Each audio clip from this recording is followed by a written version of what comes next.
Yo, people, what's going on? Back again with another footy talk. Months, what you telling me, fam? We have to do today. We have to do this on today. Yeah, bruv. I have to do it, fam. Do you know what I'm saying? It is what it is, bruv. Man said man tore the quad and that, but the rehab's going well and that. What you man saying? I'm Must all right. win. You gotta win this Europa League now, fam. I'm telling you, or else, bro. It's peak, you know. You can't be letting You know Norba what? go out with a whimper, you know. It's I had mad. Last to, season, man and brother, how come man announced that he was leaving at the start of the season to do the last hurrah thing, yeah, and then the thing is just capitulating, fam. It's mad. you know what it is. I'll keep it a buck in. I had to go for a walk. My match reaction was late. Stream was late. Everything was late. I had to go for a walk. Like I'm talking, I had to get some oxygen, real air. I didn't. Like, I can't even say, it, but yeah, I had to get some real air in it because I'll be real. I'd rather you lot smoked us 3-0, innit? I'd rather you have just smoked us 3-0 than throwing away a game. Mm. You know when you throw away a game, that's the worst. The worst one's when is complacency. I hate that, innit? So I'll be real. I don't think the season capitulated. Obviously, Arsenal got City had the Etihad, we had Brighton at home. If things go the way they should go, of course, football gods love to go the opposite way. But if we beat Brighton and then man draw, we're back to top of the table by points. And of course, I think the Europa League, we've been given quite a fair draw. I'm not gonna lie, we've been given a good draw for both Europa League for the for the quarterfinal and if you get to the semi-final. So I don't think it's a mad derail. It's just dead, and it's even worse because it's you man, and you man are so dusty. That's what pisses me off even more in it because man are actually dusty. Like man made Anthony look good. Like it's just dead. Like it's just dead. Bruv, what do you think it was a case of though? Do you think it was a case of you man just us wanting it more than you, or you man just not rating us, blood? Because it was weird. From the very beginning of the game, Liverpool just didn't look on it, bro. Yeah, no, do you know what? Like, I think towards the end of the game, I think you lot wanted it more than us when you sniffed blood. I think at the 87th, when Anthony bagged, I think you man sniffed blood.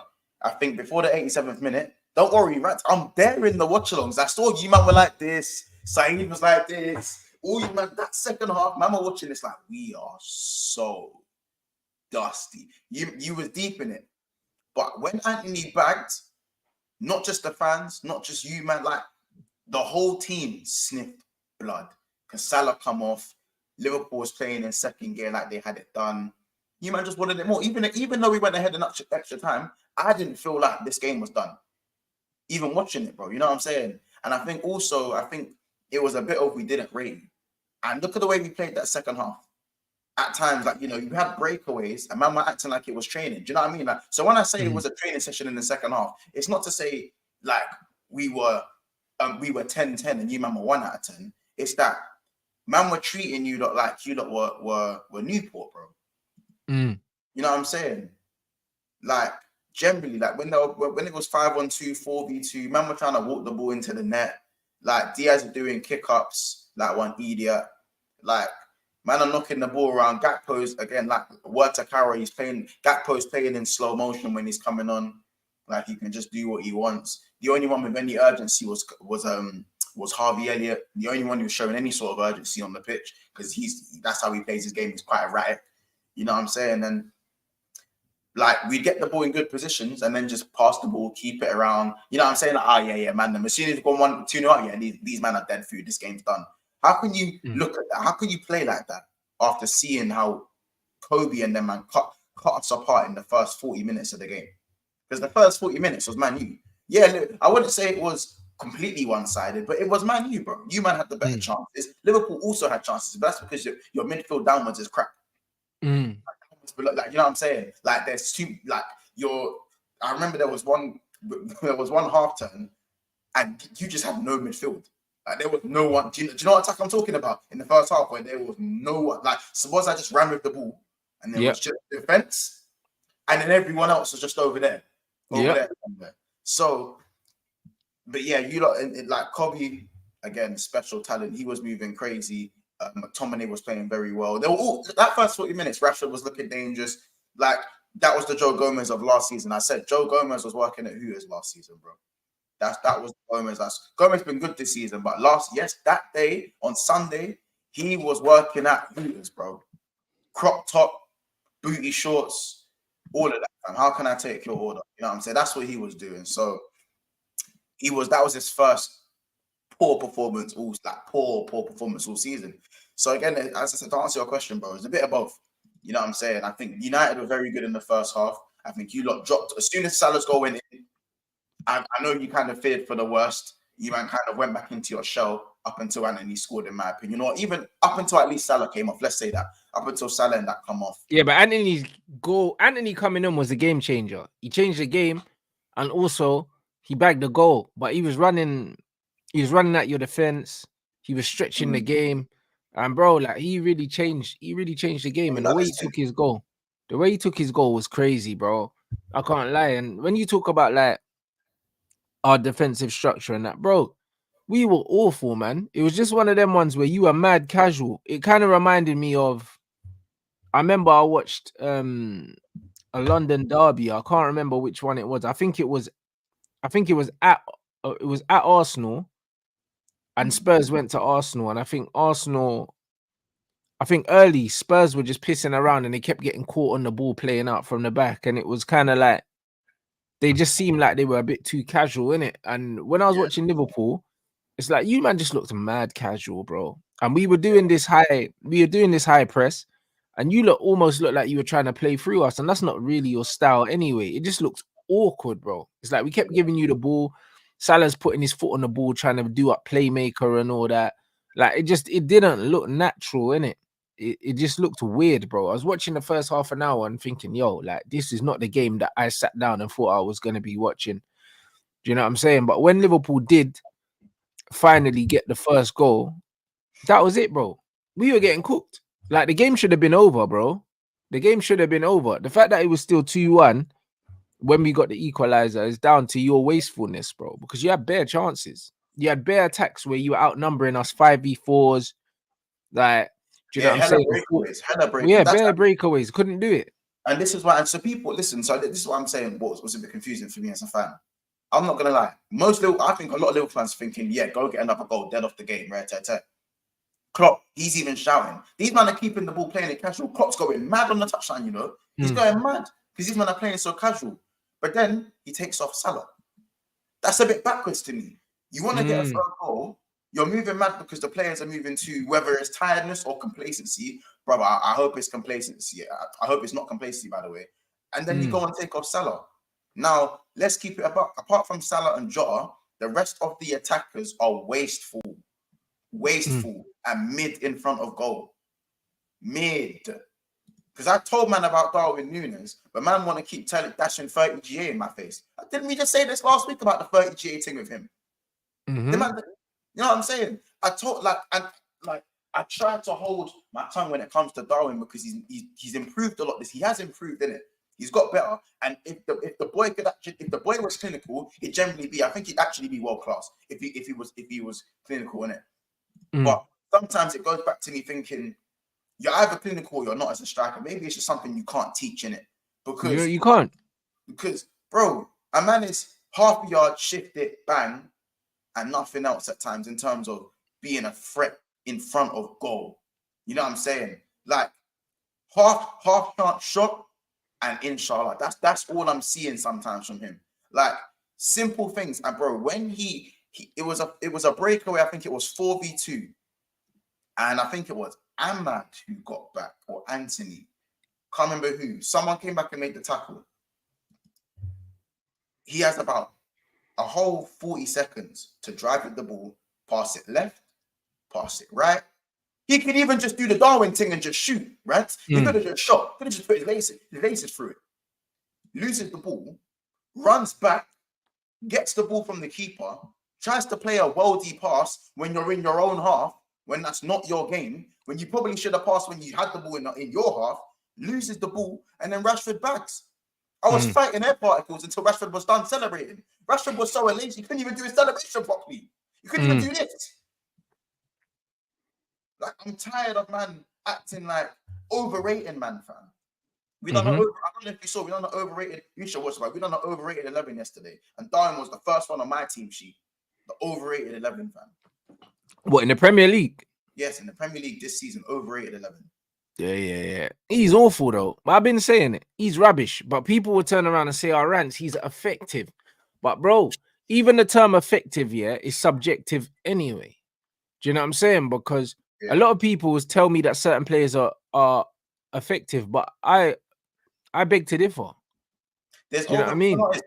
He can be effective. That's what it is. He can be effective, and he's shown flashes of what he can do. But if you can't consistently show you what you can do, then you can't go in that, you're cold, or but bro, if it's not consistent, then it's not effective, bro.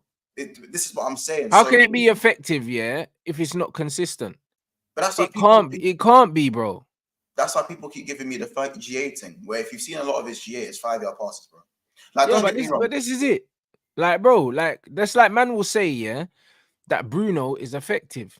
But I would argue, that he's not. Because if you look at the amount of times he turns the ball over, and you look at how often you get a goal or an assist from the amount of times he turns the ball over, it's actually not worth it. It's actually not worth it. And this is the problem. People will say, for instance, if he's got 10 GA this season or whatever, I'll look at minutes played. I'll look at the average of how many times he's turning over the ball, per minute. And then I'm like, bro, this guy's holding the team back, bro.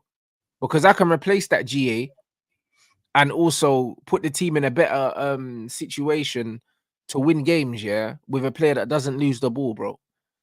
So same with Darwin. Most of the time when he does dumb things, man can't say, it's effective because you get a GA. But bro, if you swap him with someone else, someone else is gonna score the goals, bro. Goals don't just dry up. They don't. Nah, the goals always get replaced. Gakpo ain't scoring those goals. Yeah, but Gakpo's trash, bro. But what I'm saying is, you could even play Elliott instead, bro. It don't matter, bro. He'll give you something different. But Gakpo can kick ball. But that's what pisses me off about Gakpo, because he can kick ball. Like Donny can, but he don't suit your system, though. Yeah. But the only thing about Gakpo, the reason why I wouldn't sell him this season, or I wouldn't say I'll get Gakpo out of my team, is because we're getting a new manager, new system. So that means it's almost like a reset for most man, isn't it? You know what I'm saying? So maybe he'll cook in the front two, maybe he'll cook on the we don't know what's gonna happen with him. But with Darwin, I keep it like people keep telling me, he's now a success. He's now a success. Brother, man, open your eyes. Open your eyes. Yeah. Who's the best striker at the club? Diogo Jota. Right? So Darwin doesn't even start. When Jota is fit, Darwin does not start in his natural position. So the notion of buying an £80 million striker has already failed. It's already a failure. Yeah. No. But it's not a thing, because most men aren't going to agree with that. Why? Because they're looking at the GA and they're saying that, he's contributing now. Yeah, they'll say 30 GA months, you're stupid. You're moving mad. You're moving dumb. We're on for a quad. Or we were on for a quad. Do you know what I'm saying? And I understand that side of the argument, but the striker argument in the clinicalness, Nunes hasn't scored against a top 10 team in the Premier League since Newcastle. That was Carnival. Wow. That was the day of Carney, bro. Wow, I didn't even know that. Yeah, man's a flat track bully. He's doing the Lukaku thing. Yeah, don't get me wrong. I'm not saying he doesn't have qualities. He doesn't have certain qualities. For me, I think centre-backs probably hate playing against Darwin. But you see when Raw, when players get called Raw and that, I don't really have that. Arsenal fans used to call Nuno Tavares Raw. I said, you know what, this Raw thing's dead. Raw just another word for shit, but you want him to do well. But that's it. But that's exactly what Raw is, bro. Listen, if you're a Premier League footballer, and man is saying you're Raw, that means you're not ready. You're not ready. You know what I mean? Because, bro, it's meant to be an elite competition. It's meant to be the best league in the world. So you can't be Raw in this league. That just means you're not ready, bro. Do you know what I'm saying? Like, bruv, man don't eat raw chicken, fam. It's not ready. Yeah. It's not ready, bruv. You know, like that. That's exactly what it is, bro. Nah, man. That even make no sense. It's not ready, bruv. Do you know what I mean? Let that cook, bro. And that's exactly what it is, bro. And that's why, I didn't want Darwin at Man United. We got linked with him, and I celebrated when you signed him. Because I knew it wasn't gonna work, bro. He's dead. And this is just what it is. So you lot have made your bed with Darwin, and now you have to absolutely just like you just have to firm it now, bro, because you've committed he's now. He's not completely washed. He's not like a dusty football. He's not dusty and useless, and we can never get nothing out of him. And anytime he steps on the pitch, he's a liability. That's not what we're saying. But he's not the guy you lot make him out to be. He's not, and that's okay. That's all right. You know what I'm saying? Players can improve. I believe Darwin has improved a lot from last season to this season. So if you want to give me the improvement argument, yes, he's improved. So by that metric, next season, this rawness, how long are you going to call a kid raw for? How long are you man going to, that's all I want to ask. How long are you going to call him raw for? You know what I'm saying? How long is it going to be a hazard to my health? How long? How long? Yeah, but this is the funny thing, yeah? All I want is something clinical aside from Jota and Salah. Because arguably, you could even make the notion that Salah misses a lot of chances. You can even put that one out there. So, you know, Jota's actually the real gunman in our team. Yeah, he's the real lethal centre forward. Yeah, you don't want it falling to him. Diaz, let's be honest, no one's jittering when he's in front of goal. Gakpo when he's in front. How about this? Gakpo was supposed to be the one who was, you know, more clinical because Gakpo has the ghosting gene where you forget he's playing for half an hour.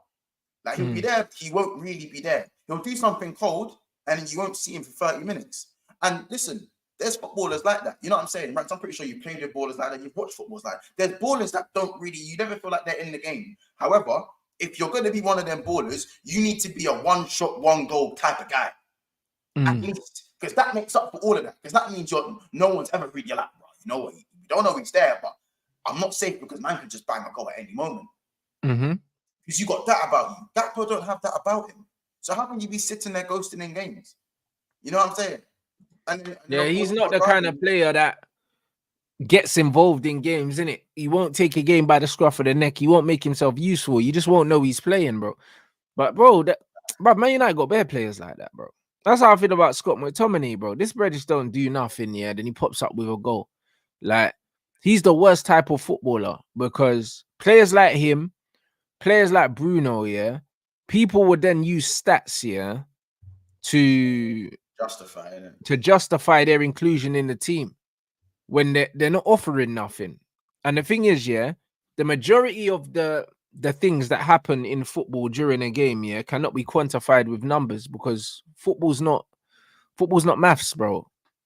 Like it's not that, bro. Like football is, bro, it's an art form.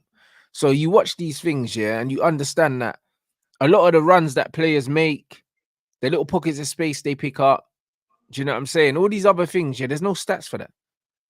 There's no stats for being able to drift into the pocket and receive the ball on a half turn. There's no stats for making smart runs and taking a defender away and opening up space for your teammate. Do you know what I mean? When fullbacks overlap and they take a player away and create space for the man on the ball, there's no stat for that. There's no stats for so many things, yeah, that happen in the game of football, yeah, that dictates what happens next.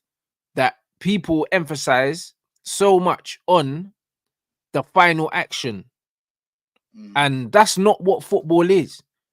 That's not what football is because every time you move the ball, you're trying to move your opponent.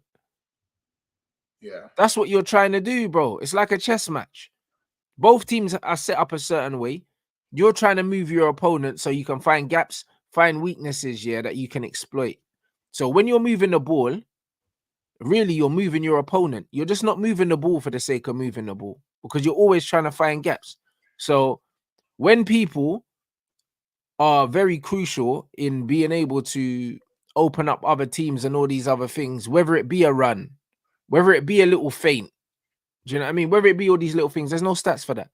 That's why you get all these little idiots now taking stats and running with them and talking expected threat and expected assists and all these things. There's no such thing as an expected assist, bro. It's either you got one or you didn't. Like, that's crazy. What does that mean? Trap said this to me actually. Did you know that expected goals counts offside chances? I heard that as well. That's crazy. I don't know if that's 100% true, but if that's true, then that is so dead. That is extra dead, I'll be real. Because the amount of XG stats that have been dashed around is crazy. Yeah, well, there you go, bro. And you got players like Nunes and Rashford that are offside, yeah, like 10 times a game. Yeah. Like, You know what I mean? And man also are that offside, means they the can guy see that across played the the line. pass, that means the guy that played the pass as well is getting props for playing a pass when man was offside. Yeah, and you know the That worst doesn't make ones no are left sense. wingers. The worst ones are left wingers when they're looking across the line. You're Yep. offside, you're looking across the. You know that. You know I am not, bro. That's you know if we're talking football pet peeves, wingers, inside forwards that can see. If you can see across the line and you're offside, You should never be offside when you're looking across the line. like come on, you know what I'm saying? And especially if you're quick. If you're one of them Cassano type man who has to cut in or has to get the dribble to get past your man, Sancho type beat, then I can understand why you might want to be on the absolute shoulder to try to give yourself every inch of space to try and, especially if you got a fast fullback in it. You got a guy like if you're against a Walker or something. But if you're like Nunes and Rashford, who, let's be honest, these men are butts, bro. These men are sprinters. You could give man 2 yards if you really wanted to, and man are still offside. It's borderline brainless. Yeah, 100%. Nah, bro, the game's gone, bro. And yeah, Pep, that man said Pep said that they don't play tiki-taka. He said they move the ball to create imbalance. But that's all it is. And that's why if you watch Arsenal as well, what Arteta does is they always like to try and overload one side. So they'll play down one side and then they play switch balls because they try and draw everyone over and then they toss the ball over the other side to create spaces that way. Like, bro, that's what football's about. Football's about creating space to exploit. That's all it is. So a lot of the times when you're doing that and a player's picking up certain zones and all these things, they're affecting the game even if they're not touching the ball because they're taking a man with them. There's no stats for that. There's no stats for that. So man that actually understand football actually understands, yeah, that like most of the time the players that are the most effective are not the ones that are are playing the final pass or they're scoring a goal, bro. They're not the important ones. It might just be the guy that's created that space for the person on the ball to get into. And that's why I don't fuck with all these stats. Like even these ones, bro. Like man got assist. The goal that Hoyland scored, the one that hit him. You remember that goal? Against Luton. Yeah, bruv. The one that man said he meant that he definitely didn't mean. You know them ones there. Like, so it's one of them ones where it's like man's trying to get out the way of a shot that was off target, yeah. And a man got an assist for shooting off target. Do you see what I'm saying? Yeah. Like, that's crazy to me. And then even against Liverpool, yeah, man are trying to say that this youth got 3 assists, bruv. How? Who? Bro, the Garnacho, you, bruv, he cut inside, yeah. A dead shot deflected to Anthony. That's not an assist. That's not an assist. That's a fantasy. That's an FPL assist. Yeah, but that shouldn't even be an assist in FPL, bro. Like, how can you shoot the ball off target and deflected to someone? How's that an assist? And then you shoot and the goalkeeper parries it and someone scores. That's not an assist. The last goal wasn't an assist because he got tackled. Like his touch was too heavy and it fell to Anthony.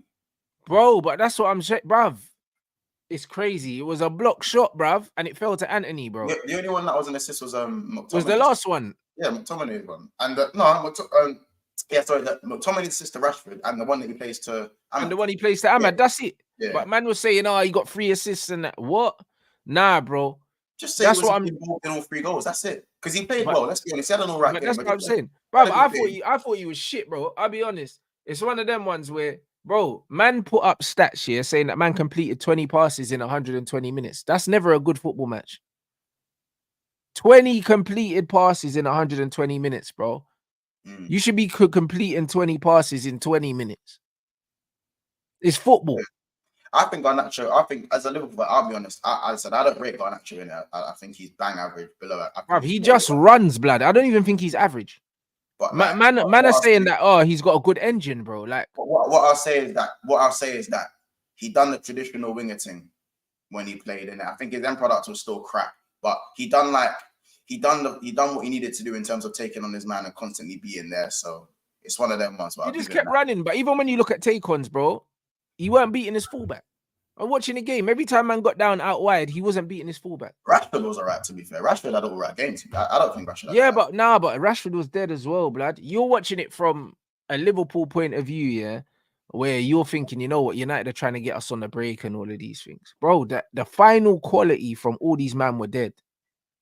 Yeah, but that's it. That's the norm now. That's Yeah, but normal. bro, Like, but that's the only thing that matters, bro. that's The how only I'm, thing that matters is your final ball in football. but that's how Nothing yeah. else matters. But no, I'd say approach play. Approach play, that depends who you got around you as well. But I'm saying a lot of Man United fans are telling me I had to sit here and be told, at least even up until today, that United played very well and they played better than us. And they were this and that. I just said, you know what's funny? The only one who disagreed was Flawless. And he's like, let's keep it a buck. Man United created chances, and Man United fans aren't used to United creating chances and looking dangerous. So therefore, man are gonna they're gonna inflate what they're seeing and what do you know what I'm saying? Man are gonna act like These Man United man were just operating off pure emotion, bro. And you know what I'm man saying? aren't used because man ain't seen that. Man are gonna act like that's a great game. You know what I'm saying? I hear that, but I'm not gonna do that, bro, because man actually watches football, bro. Man's one of them fans. I'm one of them fans that actually watches football, and that's why when I have debates with certain man, bro, they get fried because it's one of them ones where, like, bro, man can't twang me, bro. Bruno was dead. Like man said, 71% pass completion, bro. Like in the game, like that's crazy, bro. 71%. I said it was a low quality game, and I was told I was disingenuous. It was a horrible game. It was a horrible game. I said it was a low quality game of football where both midfields got bypassed too often, and chances were getting missed upright, left, and centre by both teams. It was the same as the Chelsea game. The Chelsea game when Man United played Chelsea this season, yeah. One of the worst, from a technical standpoint, one of the worst football matches I've ever seen. We won that game, yeah. I think McTominay got a brace in that game. We were awful, bro, but Chelsea were worse. Do you know what I mean? A man will turn around and be disingenuous, yeah, and say, "Oh, Man United played well." No, both teams were dead, but Chelsea was worse than us, bro. And this was that Liverpool game, yeah. When I'm looking at quality, I said we were better it was than you, awful. Man, for 70 minutes. I said we were better than you, man, for 70 minutes, and I got absolutely cremated, bro. I said we were better than you for 70 minutes. Yeah. Or at least I said 60, 70 minutes, we were the better team. Like we showed you was the better team. You know what I'm saying? You lot had flashes. And in the first 30 minutes, of course, you was good. I'll give it to you. Like, everyone was kind of taking out like, raw. Like, are these men tired or these men just don't care? Or they just don't give a fuck? Like, you know what I'm saying? No, I don't know 100%. I'll be honest, Rants, innit? Because I don't want to feel like complacency is a part of the Liverpool DNA. I look at the Europa League game and think, you're 5-1 up back at Anfield, yeah, against Sparta Prague. No one gives a fuck. Why did 10 first teamers start? Why did the same team, bar Clark, start that game? The same team, by the way, Rants, the same team that started against Man City. It probably wasn't necessary. Wasn't, bro? Salah played a full 90, bro, but didn't play a full 90 versus United with 2 weeks with a 2-week break on the way. Yeah, it don't make sense. Like, I understand. Listen, if there was 5 or maybe 4 first teamers that started that game at Anfield, just to maybe balance things out, you know, Salah comes off 45 minutes, Nunes comes off 45 minutes, because let's be honest, FA Cup, anything can happen. The game can go to extra time. We've seen it happen. You know what I'm saying? It's a cup game. It's knockout football. You're not thinking as a manager, hold on a minute.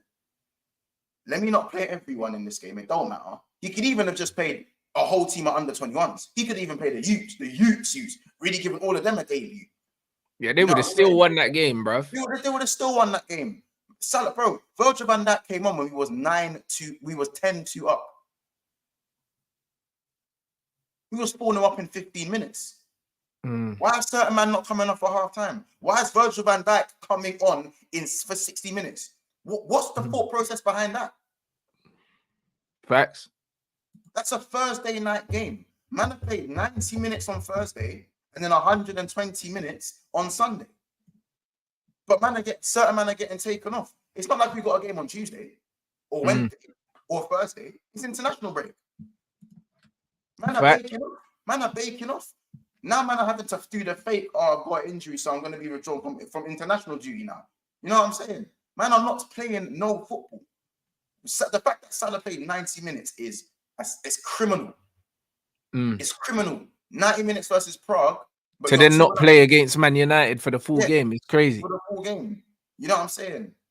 because man thought the game was done. I hate that shit, bro. I hate that shit. You could have easily given these man a full. All of these men could have played 120 minutes, or almost maybe no subs or one sub max, because they wouldn't have had to play on Thursday. But no, play them on Thursday, try to prove a point, win 11-2. For what? The game was done. You're 5-1 up. It's not like we went to Sparta Prague and lost 4-0, and we've got to go to the Barca team all over again. Yeah. We're 2-1, 5-1 up, bro. I couldn't believe the lineup I saw. I couldn't believe it. Well, boy, this is it. That's Klopp, though. Do you know what I mean? Like, bro, ever since Klopp's come to Liverpool, and you, man, know, I've always said, yeah, his in-game management, I've always questioned it. He's a good coach, but it's been on point this season, though. Look at his in-game management. This season, the amount of I don't know. I think that you've been lucky, bro. Even the Arsenal game, bro, like the changes he made, and you man won, yeah. I was like, yo, you were lucky, bro. Bringing on Utes and that was just a crap game. But I'm talking about our subs. But you're bringing on Utes and that, and then you still won the game. And man, we're laughing, but you tried to do that against us, and you lost. Do you know what I'm saying? So yeah, but it was just fortunate. But my thing is that, again, like a lot of this season, our subs statistically blow everyone away outside of the water in terms of what they've done when they've come on. However, what I would say is that it's just backwards thinking in another sense, where we was playing kids in so many games, but we didn't want to play kids in the game where we're actually just supposed to play the kids. Mm. The game where we're actually supposed to play the kids, and man are actually coming back from injury. Like, I understand you want to give certain man fitness in it, like you want to get players match fit. That's why I said I weren't asked if Salah played 45. I weren't asked if certain man played 45 minutes. The man are out here playing full 90s. So a man tired, or a man just bold brained and they don't want to. They can't be asked because they see United as shit. You know what I'm saying? That's what I think it was. I thought they just didn't rate us, and complacency got them, bro. Like that. Yeah, that's the only thing I can think. Like, it's either that or man were tired in it, and let's keep it about you man are buns in it. You man are cheek sweat. So if that's what it's gonna be, but we can say that as fans though, not as players. Yeah. Players aren't allowed to be like, United and that. Like, they're not allowed to do that. They still have to turn up and get the job done. They know what it means to the fans. They know what it means. I feel sorry for the fans. They know what it means to the fans, and that's what's got me hot. And that's why man are rattled. That's why Klopp was rattled. Man are rattled because they know they fucked up, bro. Man fucked up. And it's not even that. Again, if you lot turned us over, you go, you know what? Fair play, United. You done the Derby thing. Shit form. You don't like the 7-0 last season. Yeah. Derby, Liverpool been shit all season. Found a way to just move to United for the one-off game. Fair play, innit? That wasn't one of these things. We went ahead twice. We went ahead with 8 minutes to go. 112th minute. You're 3-2 up. You know what I'm saying? Joke thing, man. It's mad. Big up everyone. Big up everyone inside. Smash up the like. You already know what it is. I see Bear you in the chat. I can't lie. I woke up to Bear stuff. Obviously, that Mandem talk yesterday went crazy. Obviously, in the moment, I didn't realize, like that. But it's like, yeah, bro, it went crazy, blood. Man was having this debate with that Nagy, blood. The guy said Bruno is better than KD. Yeah, bro. Like, bro, man was talking about, what it is with me, yeah. People don't understand that you see this football thing, bro. Like, I've lived this football thing since I was born, bro. I'm not one of these guys that's like, oh yeah, I watch football in my spare time, bro. Like, man analyzes the game, bro. Like, I've got one of them personalities where if I want to know something, I'm reading up on everything, blood. Like, man don't leave no stone unturned in it. So when man started to do this Bandulu thing and talk rubbish to me about these systems and stuff, like, sometimes I feel like you need to give someone enough rope to hang themselves, innit? Because normally people say dumb shit around me all the time and I brush it off. Do you know what I mean? But yesterday, I was like, nah. I was like, he needs to kill himself. I need to show people that this brother doesn't know what he's talking about, innit? And bro, I woke up and even my brethren that don't normally watch like the show were sending me clips from the show because it'd been thrown in other people's group chats and stuff like that. Like, it was going crazy. You know what I mean? And you remember when you said about the midfield getting bypassed, and you said about when my man broke through, there was a gap in midfield and all of that. There was plenty of opportunities where that happened, didn't it? Yeah, And the funny thing is, yeah, like, bro, like Jose, I remember Jose said something before.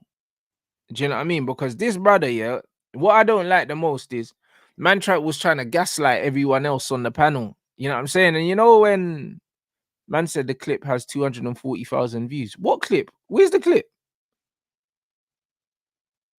Who posted it? And where is it? On Twitter or something? It might be on No Context.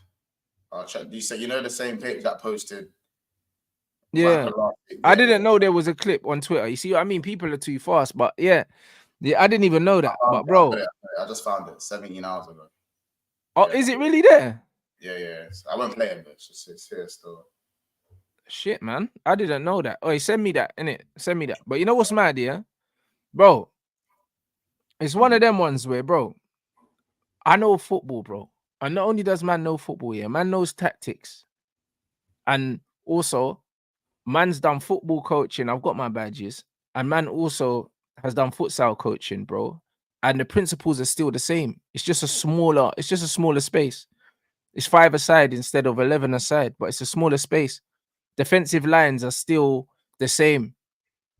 Like when you're building up, yeah, the most defensive formations are the formations that have the most amount of lines of defense, because it means it's harder to penetrate. And when Man United are playing, yeah, and they're playing with a high line, a high front line and a low defensive line, it just means that there's a big hole in the middle. Do you know what I'm saying? And bro, like this clip as well, I found from Jose Mourinho, yeah? Listen to what Jose says. Another thing are principles of play. And there are principles of play that they have to be permanent. And one of them, and if, let's laugh a little bit, when you remember your Uncle Rafa on the touch line, he was always doing this, right? What Rafa wants to do when he says to the pitch, he was always this, well, compact. And there was moments where we were looking at the game from this position here, and Chelsea without the ball had a block of 6 and other 4. Nowadays, you look to the good teams, and all the good teams, they defend compact. Higher block, lower block. The lower block is more defensive. The higher block is more offensive, is more aggressive, but always in the block. So there are principles of play that doesn't have to do with the system you play. It's just a basic principle. You have to defend compact. Like, what are you going? You have to defend compact. That means if one guy presses, everyone presses. If one guy drops off, everyone drops off, bro. That's basic principles. Basic principles. So there's no, like Ralph Rangnick said, there's no such thing as half pregnant or half pressing, bro. It's either everyone presses or nobody presses. This is the exact attack I was actually speaking about. This is crazy. But that's what I'm trying to say. Is that compact? What is even that? Is that compact? No, that's not compact. Crazy. Do you know what I'm saying? And this is the point. So what was Neji trying to say? What was Neji trying to say?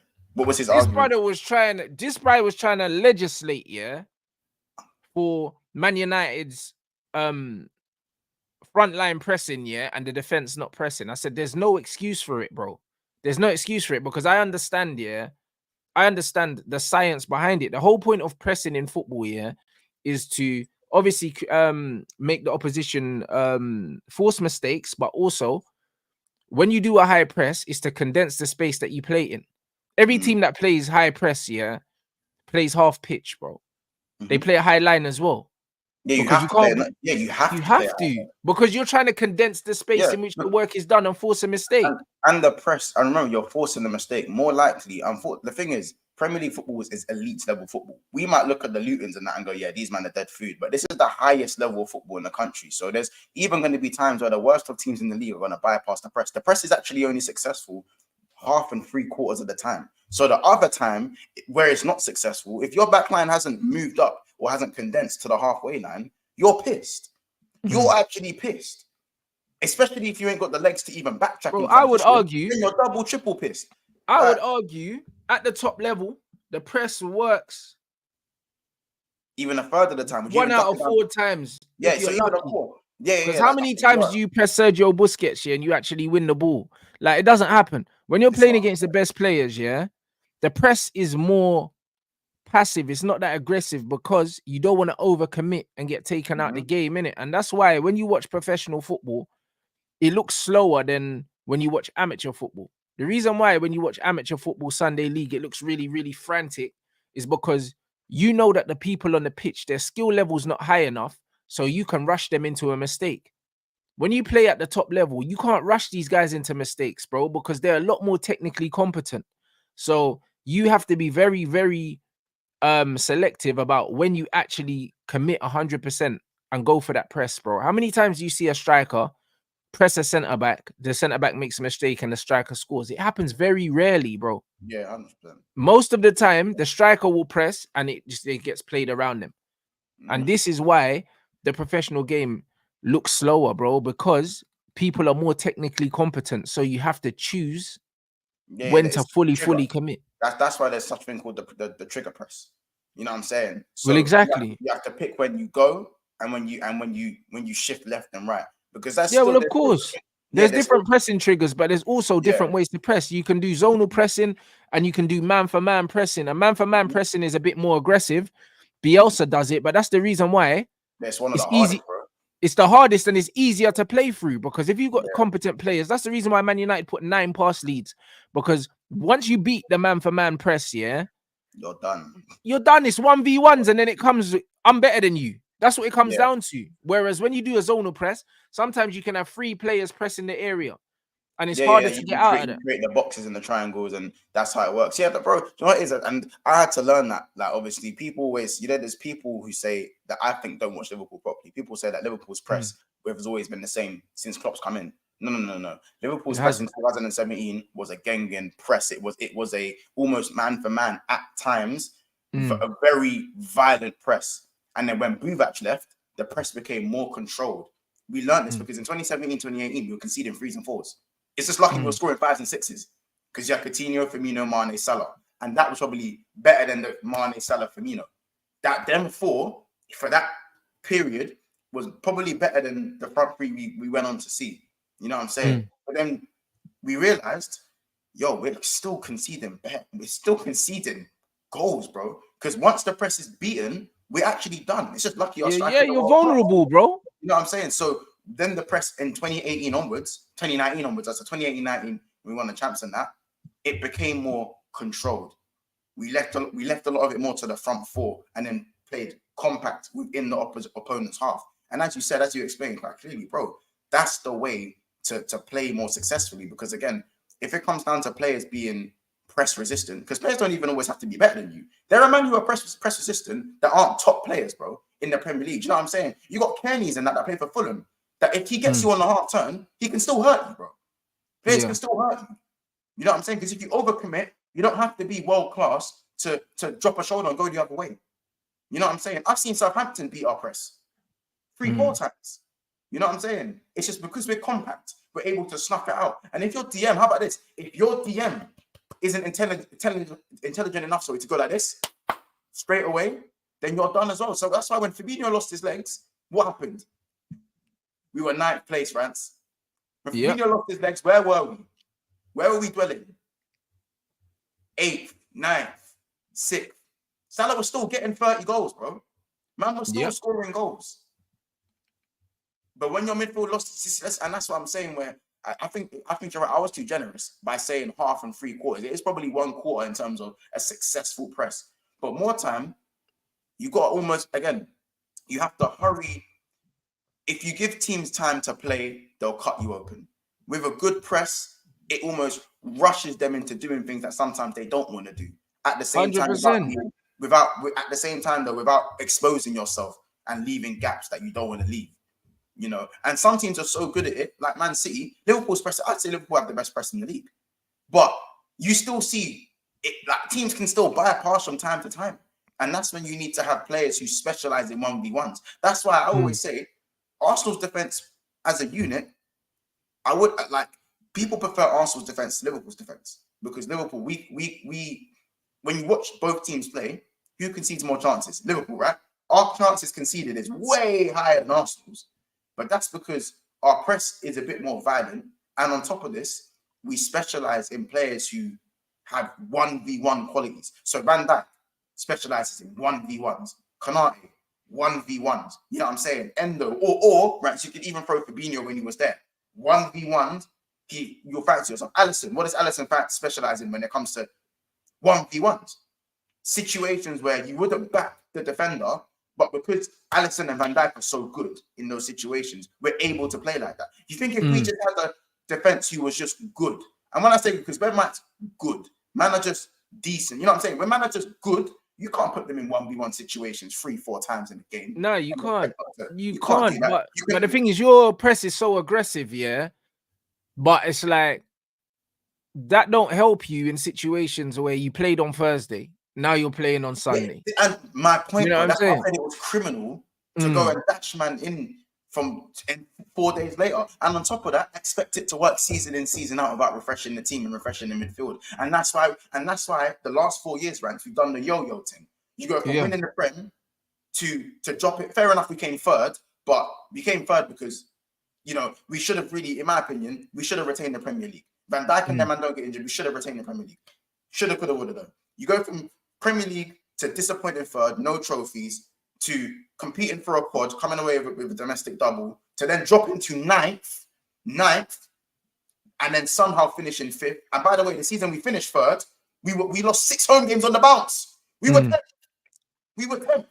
How do you go from winning the league to drop into 10th in August, so to drop into 10th at one point in the league, to then nearly competing for a quad, to then dropping back down to 9th, and your only highlight being United 7-0, and then we're back trying to get a quad again, and we're still on for 3 trophies this season. That's why because when you press that violently, you need to refresh your team. You need to refresh the midfield. Let's be honest. None of Liverpool's midfielders are getting into team of the season. The best honourable mention is probably McAllister. That's an honourable mention, or maybe Curtis Jones as an honourable mention. But no one's looking at our midfielders individually and going, "You're the guy. You're getting it. You're a player of the season." Shout. All we did was refresh the legs, and boom! Oh! Shock! The system works again. Shock! We're one of the best teams in the league again. You know what I'm saying? But that's why cutting off passing lanes are always better than man for man pressing. Man for man pressing, is high risk, high reward. But the thing is, against teams that have technical players, it's just stupid. It's not even like, do you know what I mean? The risk and reward, like the payoff's not worth it, bro. And also, you ain't got the engine, bro. You ain't got the engine to do that for 90 minutes, bro. Like no team has that. Man is saying Endo's been good from game week 16. You can't do this half a season stuff. Endo's balling now, but game week 16. So I say that because I remember specifically we played Palace and you see Hughes and them man, the core and that they rushed him, bro. He got rushed inside. He got rushed by the IC3. The IC3 midfield in it. And then after that game, Endo started stepping up. So I'm not going to give... I think another thing, Rants, you know what's been pissing me off, right? And this started up top. You know what's been annoying me about football? Really annoying me? Man are acting like Arsenal have been scintillating all season. They've been shit for most of the season, bro. They've had about a good 2-3 months or something. Probably since the start of the year. Bro, man are acting like football started in game week 19, bro. It started this year, bro. This year, bro. This is what I'm saying. Man are acting like the game, the whole season reset after Arsenal lost their 5 games in a row. After they didn't win, they went 5 games about winning the game. Because man are sitting here kept telling me Kiwi was it and that. Why does everyone just forget the first half of the season? Why does everyone forget that Saka was crap for the first half of the season? Why does everyone just forget this? I understand. I can acknowledge when a team is the most informed team in the league. Arsenal are by far and away the most informed team in the league. It's not even a question. Yeah, that's fine. But let's not act like man. It's just getting me hot. Why am man acting like the season started then? And that's the same with the Endo shout. You can't put Endo in player of the season or team of the year. He started playing well in game week 17. Because in game week 16, he was the worst midfielder and he got hooked against Palace. They get hooked against Palace. They get hooked at Selhurst Park and your DM. Yeah, but bro, this is, You know what it is, yeah? Has It's social media, bro. That's what it is, because these man, it's the recency bias with everything. It's a with disease. players. It's Do you know what I mean? It's a disease. It is a Recency bias disease, is bro. disease. But this is why these man are idiots, bro. And this is why I don't take them seriously, bro. Like man said it, and it's a bunch of sheep and they all do the same things. I said it, bro. There's a reason why there's always more sheep than lion, bro, because lions need something to eat, bro. And this is what it is, bro. These men are idiots, bro. Do you know what I'm saying? So they're just a flock of idiots. And that's why most of the time, the most popular opinion is the wrong one. It's the wrong one. Because what, bro, whatever everyone else is doing, I'm making sure I'm not doing that, bro. Because the majority of people walking the planet are stupid, bro. That's what people need to understand. So when man are doing all of these things, man saying, oh, this player's got seven goals in 8 games. No, it's 7 in 25.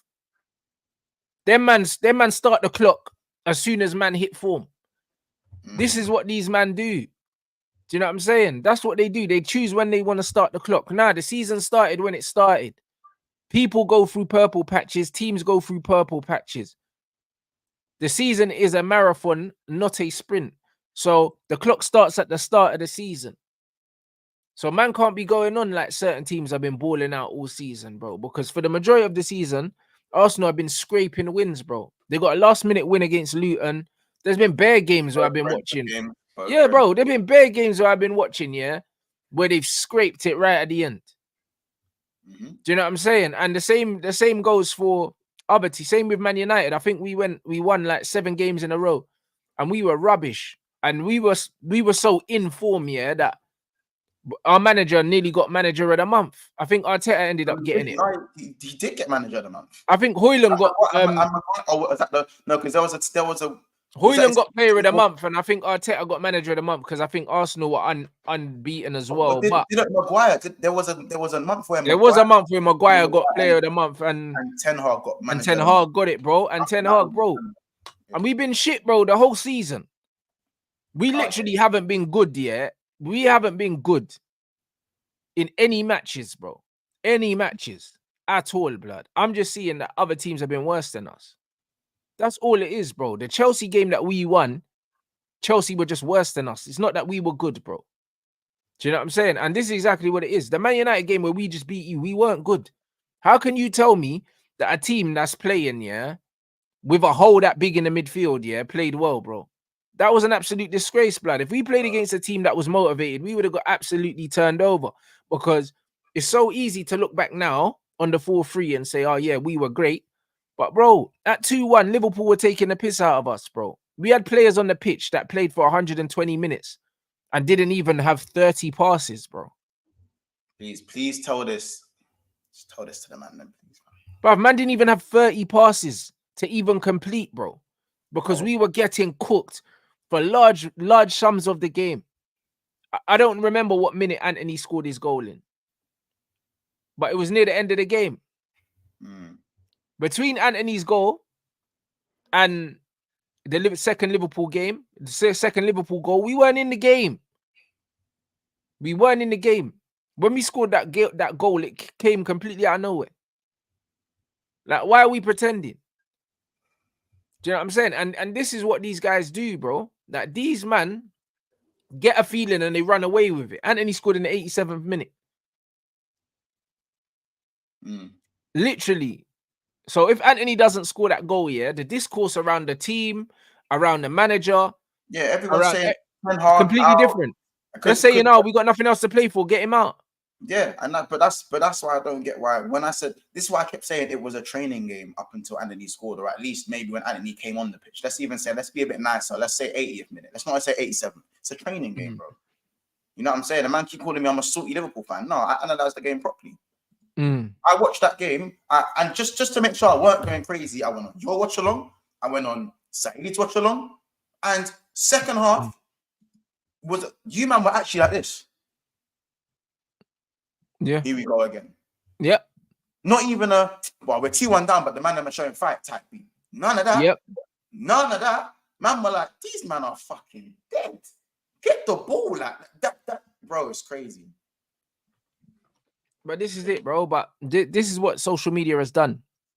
It's the revisionism in it, and These men trying to change the narrative, or even more so control the narrative, bro. Because watch next game. We got Brentford next and stuff, and that's not going to be an easy game either, because they're fighting for their life. So it'll be interesting to see how we play against Brentford, because Frank always has them guys very well drilled. It won't be a difficult game. We're not going to be able to play a 4-0-6 against Brentford and get away with it the way we got away with Liverpool, because they'll fight more than Liverpool fought. Do you know what I mean? It's not going to be an issue where we're going to be able to outfight Brentford, because they're literally scrapping for their lives. Like, their survival depends on it. So it's going to be very interesting to see what happens. But we just live in a society now where it's like, if people say something enough times, yeah, then in their head it just becomes the truth, bro. Yeah.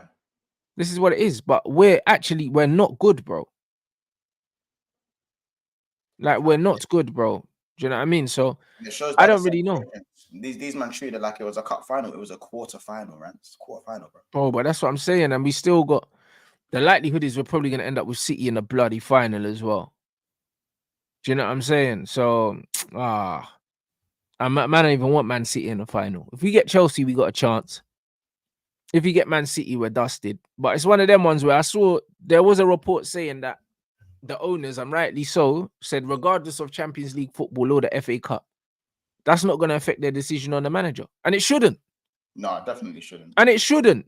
Because at the end of the day, if you come into a club here and you decide that you want to change the style of play and you want to give it an identity, then, bro, the manager, you have to pick your own manager regardless, especially when you're recruiting. If you're going to be recruiting for the club, you need a manager that fits in with the philosophy of the club. And you don't change that just because a manager's there. And that's why when Ashworth went into Brighton, he sacked Chris Hughton. He sacked him. And Hughton didn't deserve to get sacked, bro. He kept them up. He kept them up and he still got sacked. So it's one of them ones where it's not really a surprise like that they're going to get rid of this guy. They will get rid of him. They will get rid of him. Man said Ten Hag's, this is bullshit, man, Jamie Jackson. Oh, he's going to stay at the end of the season because there's no point sacking him now. That's why. There's no point sacking the manager now. The season's nearly done. So it's got nothing to do with him impressing Sir Jim Ratcliffe. And also, Ratcliffe's not the one that decides if he stays or leaves anyway. So when you see all these brief things in the media, they don't make sense. Ratcliffe didn't go out and spend the money that he spent, yeah, to go get Ashworth, yeah, to go get Barada and that, for him to be the one making decisions on the manager. That's not his realm. It's not his responsibility. Yeah. It's not his responsibility whatsoever. So now you're seeing all these things, like even the Southgate stuff, guys.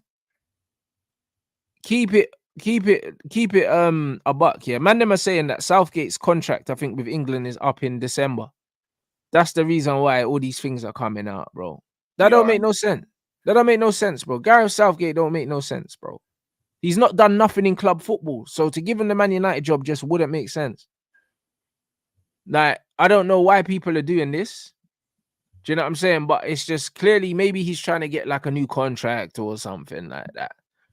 Do you know what I mean? It's the PR. Like these days, I don't know what to believe. I gotta keep it back. I don't know what to believe. Obviously, I seen the Southgate stuff. You know what I'm saying? Bro, he's not even won anything with England. Like, it makes no sense. So we even have to see how he does with England before we start considering any of that for one as well. And I think the fact that they're happy with Southgate being involved with England because he's done better than on paper, anyways. Even though the football stinks, he's done better on paper than everyone. For how long? Then when most managers in the last 20 plus 30 plus years, and they can control him. He's a company man. Southgate is just a yes man, bro. It's one of them ones.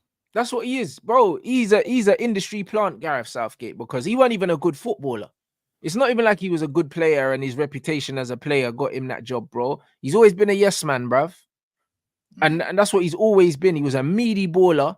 He's a dead manager and he's a yes man. He can be controlled by the higher ups, innit? Like, it would make no sense. Our owner hasn't come out. He's purposely not backed this current manager publicly, talking about the best in class, talking about Man City, talking about having maverick players and a style of play, to then go and bring in Southgate. who for most of his time with England has played a 5 at the back with 2 holding midfielders.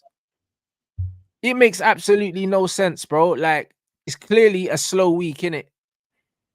Do you know what I mean? It's clearly a slow week.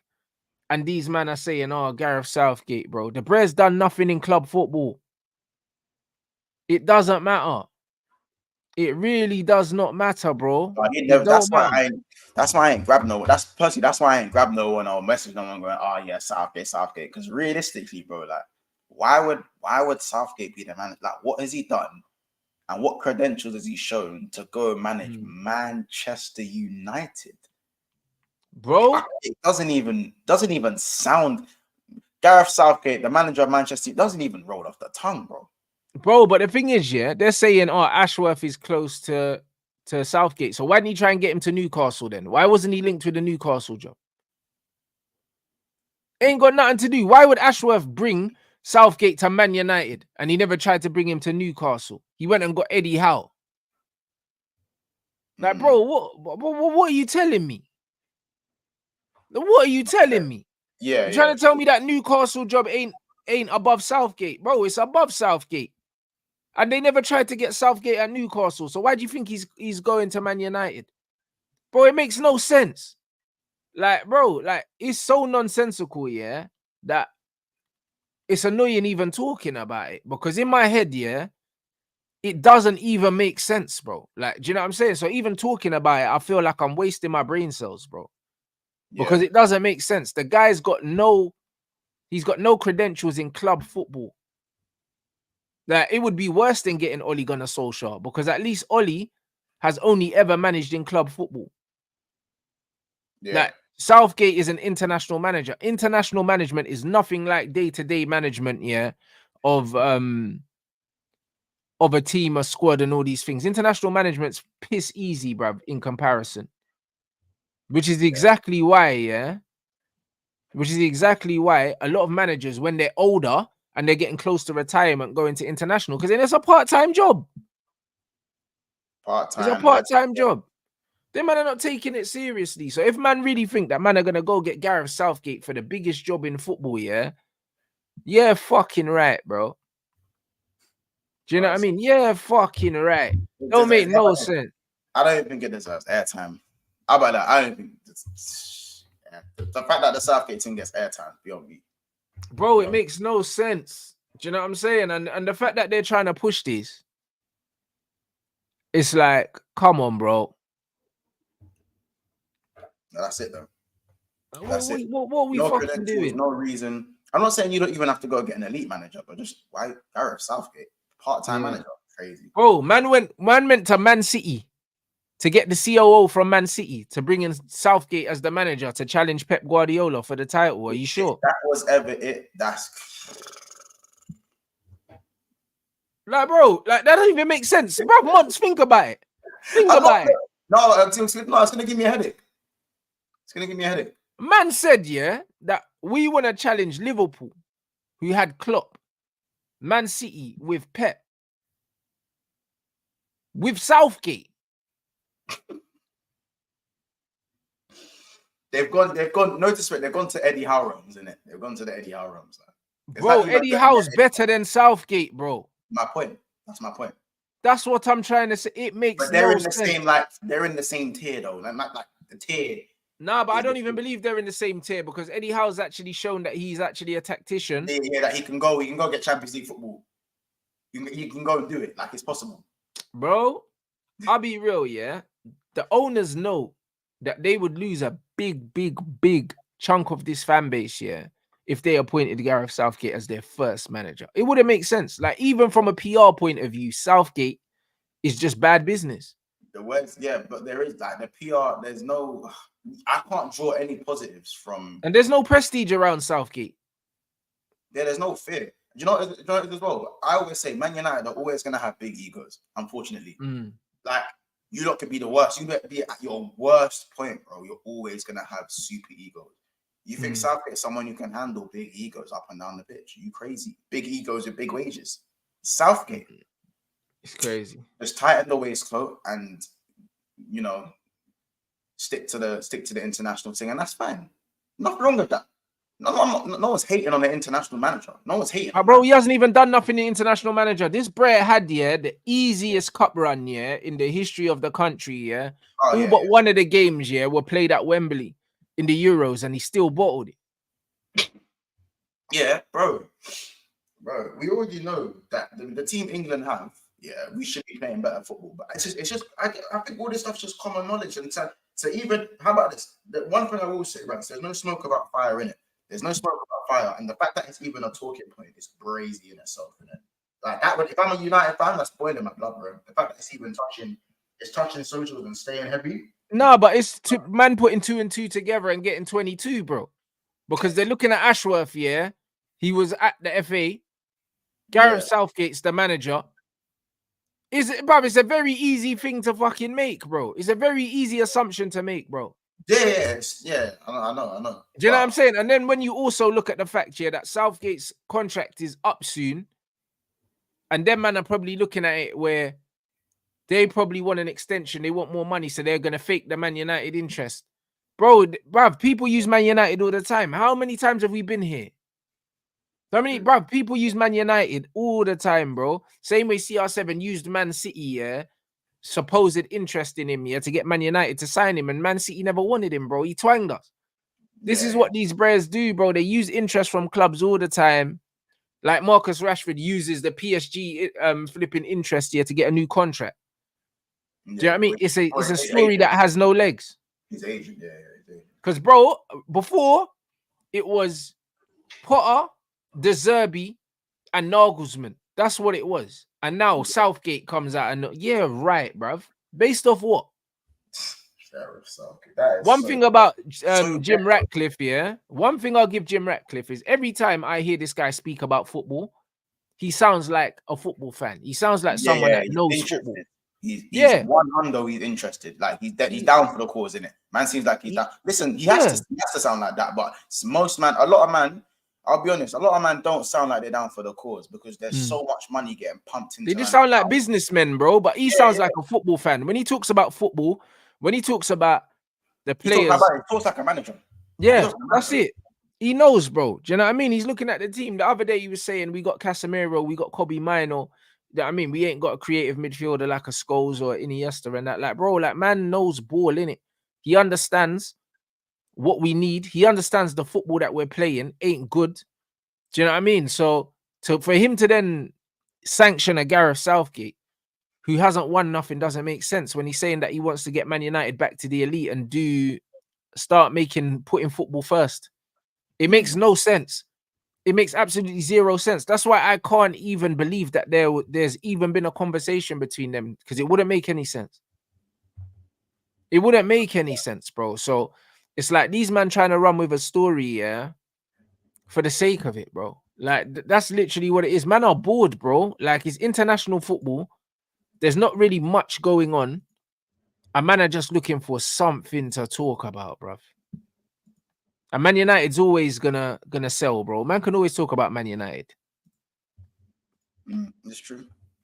Bro, Man United been selling papers for God knows how long, bro, and we'll always sell papers because we're the biggest club in the country. That's why these days I don't believe much until I actually hear it, like because anything can happen with PR and Man United. It's kind of with the player tactic of how you're linked to every player, bro. Like you're linked to every player to the point where, you know what I'm saying? Like Kimmich said he'd only go to 5 teams. I wouldn't be surprised if Kimmich somehow got a link to Man United. Bruv, that's what I'm saying. And now we're getting linked with Pedro Neto. I'm seeing that now. I don't believe we're in for Pedro Neto. Do you know what I'm saying? But it's like stay far away from man like that, bro. But it's like every week we're getting linked with a new player. He's a baller, bro. Do you know what I'm saying? But we keep getting linked with all these players. The only player that I expect to happen is that Brantford, because we need a centre back in them man's eyes. He's English, he's young. He's a unit though. And that's what I'm saying. He's of that profile. He's the same size as VVD. Yeah, bro. Like, bro, he's he's the next Harry Maguire, innit? In terms of English centre back, big name, or gonna be a big name. Do you know what I mean? Hype and all that. So I expect us to go in for him because it's a Man United signing. Man United always do this English thing. Do you know what I'm saying? They always do the English thing. Like we signed Carrick, we signed Rooney. I mean, we always get these young English players, bro. Like we always do it. Even Luke Shaw, we spent 30 million on, and even though that didn't work out, the Jones Smalling thing, we always do that.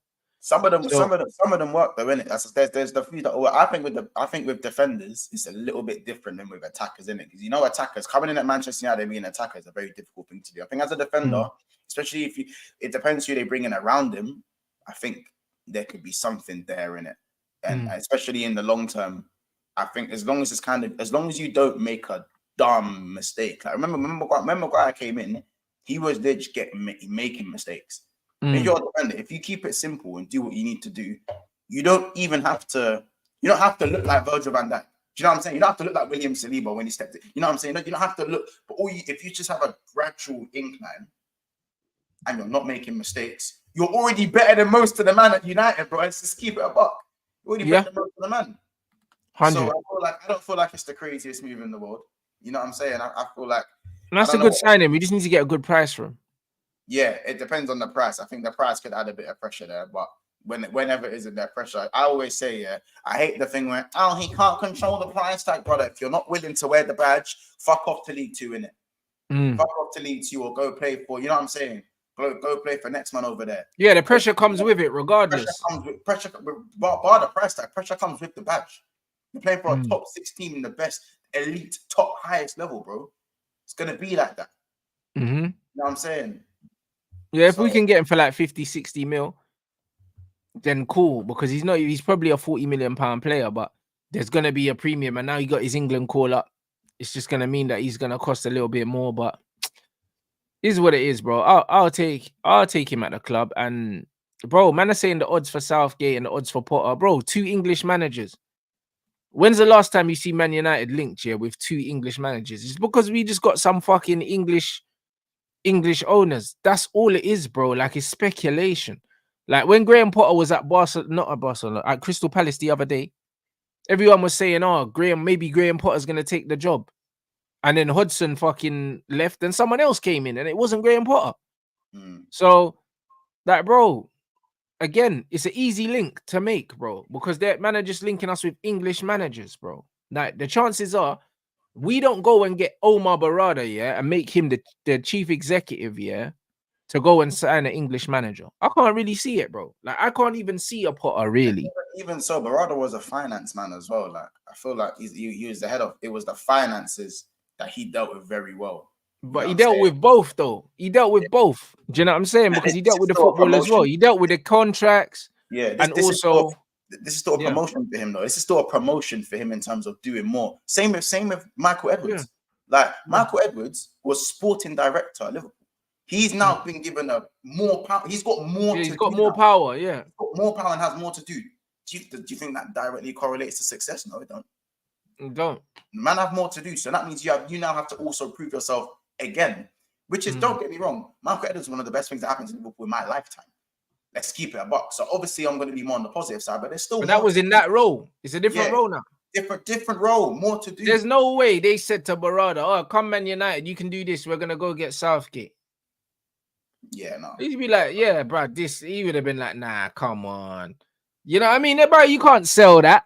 Are you gonna sell that? Well, we're going to get Gareth Southgate as the manager. Get the fuck out of here, bro. It even make no sense, bro. I'd have stayed at Man City, blood, because the pay rise ain't gonna be that much.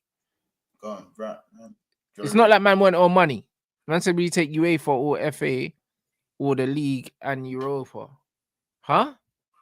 So wait, I think he's saying, would you take UEFA? Like, so would you take, when he says UEFA, he must mean Europa League, right?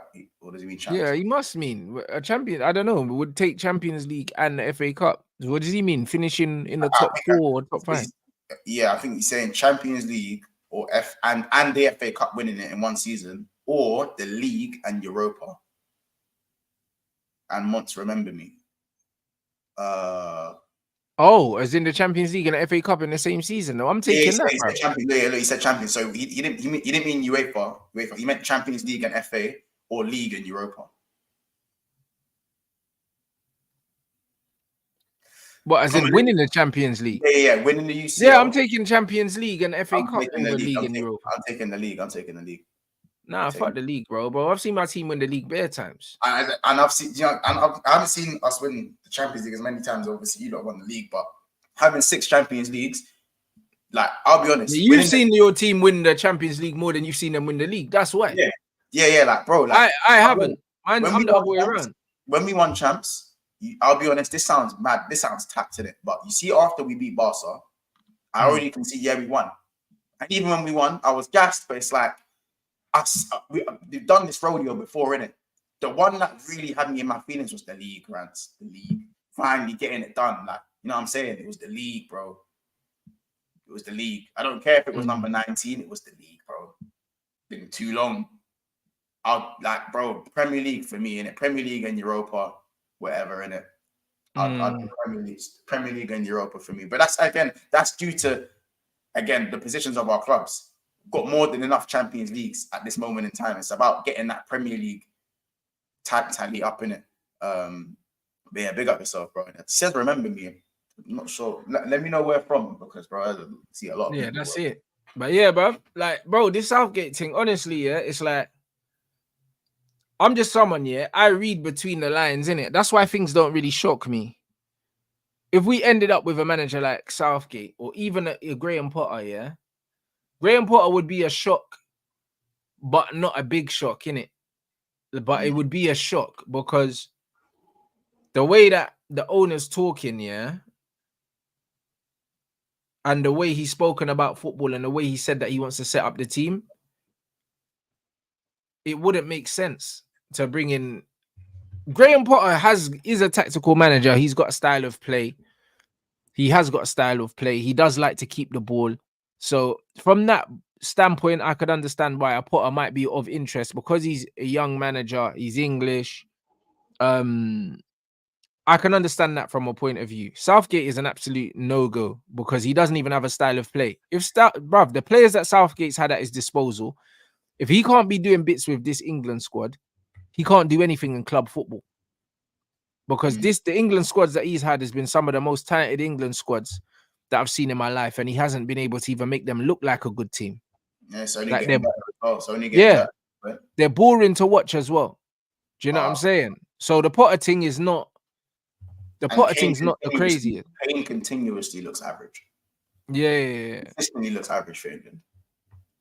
Bro, there's no style of play. That's the main thing with Southgate. And he's negative as well, bro. He's played a free at the back most of the time. Trippier at left wing back. So because of that, Southgate does not add up to anything that this guy's been saying. So he doesn't make sense. And he's not going to happen. The Potter thing, I could see a world where Potter gets the job. However, I doubt it. For me, it has to be De Zerbi and only De Zerbi.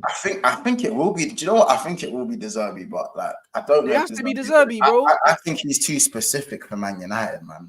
I don't think so. I don't think so. I feel like a Nagelsmann.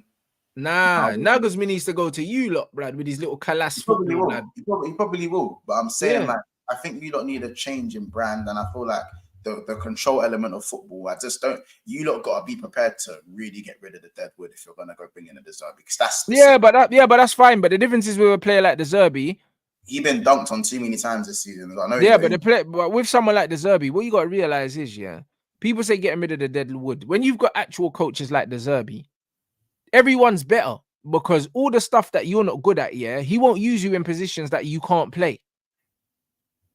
Do you know what I'm saying? That's what it is. Like, he will not use you in positions you can't play. If he knows that you're not good playing facing the goal, he won't play you there. The reason why, he's playing Welbeck, instead of Ferguson, and everyone's saying, there's £100 million players, because Ferguson can't do what he needs from him, bro. Like, De Zerbi realizes that, you need certain profile of players to play in certain positions. And if you can't do it, he won't force it, bro. I was a massive fan of what he did with Danny Welbeck. Like, he got Danny Welbeck doing stuff that Welbeck should be washed, bro. Washed. And he slightly is washed, but, bro, man aren't... Nah, but Welbeck's good on the ball, man. He's always been good on the ball. Welbeck's... Like, because I remember when Welbeck used to be kind of more P&P. And And you can see now the But intelligence. he's always had a good touch, though, Danny Yeah, Welbeck. he's always had a touch. He's You always know what had I'm saying? that. I look at Welbeck's game and I feel like I do like. That's why I've always been like, you know what, De Zerbi's a good manager. Some people say he's an elite manager. I wouldn't go that far. I think he is an elite manager because would what he's getting out of these dead ballers, I think once he has better players, you'll see that he's cooking. Because even when That doesn't always work though, when the managers take the big step. When those but he's a special case. It's just like when you look at like Simeone, yeah. Everyone's talking about not Simeone, sorry, Simone Inzaghi, yeah. You're looking at Simone Inzaghi and saying that everyone's talking about his style of football, but he's also got some very good technical players there, so he's able to play that football. Like he's not doing it with scrubs. Like De Zerbi's doing it with scrubs, bro. And that's what it is. And he's done it with scrubs before, bro. Like he earned this Brighton job by doing it with players that were worse than the players he's got at Brighton before. So, like, it's the natural next step, bro. And this is what people need to understand. For a manager to be able to implement, yeah, their brand of football on these players, yeah, it says a lot. It's the same with flipping my man at Tottenham, bruv. People were saying, oh, Ange, it's only the Scottish League, this, that, and the other. And he's coming to the Premier League and he's pushing for top four straight away, blood. A man played four fucking fullbacks at the back in a game and cooking teams, bro. Like, bro, if you're a good coach, you're a good coach, bro. And if you give a good coach better players, I just think elite. I think elite is like the top tier of coaches in there. That's why I feel like. Yeah, but there's not many. Yeah, that's what I'm saying. I feel like elite's just a bit far for me. Elite's. He is. If you compare him, yeah, to players, there's a lot of players that have elite talent, but they're not elite players, innit? Yeah, I can hear that. And he's a manager that's got elite talent.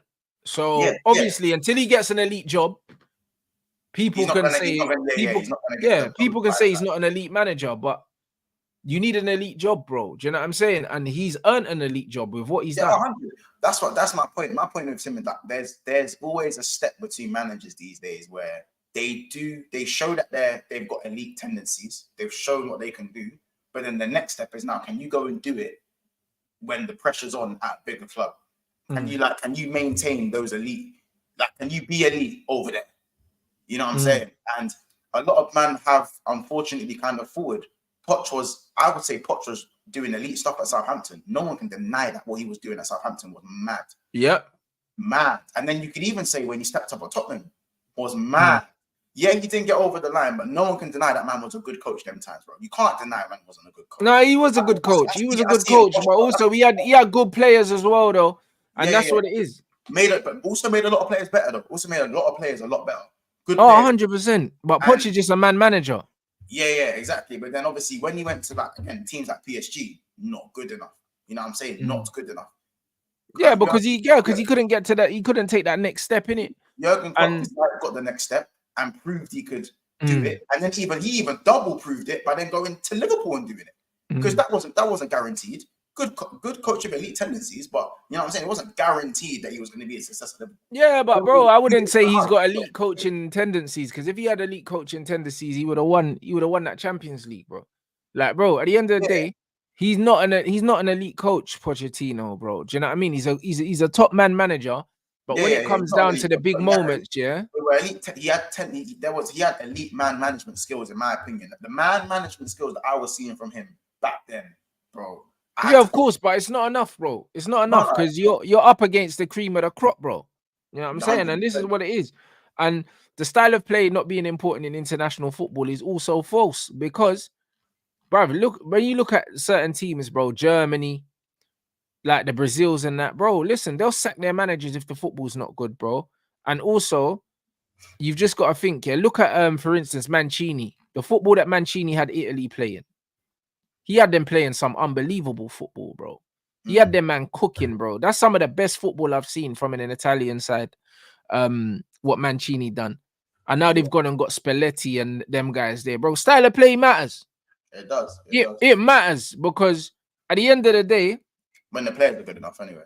Yeah, but bro, even if the players aren't good enough, you have to get your team. You have to give your team an identity. Yeah, fundamentals. 100%. Like teams need to know what they're doing. When you look at this England team right now, none of us really know what the lineup's gonna be. Everyone's saying that we think it should be this, we think it should be that. But when it comes to the Euros, he's probably gonna play Bellingham in a double pivot with Declan Rice or something stupid like that.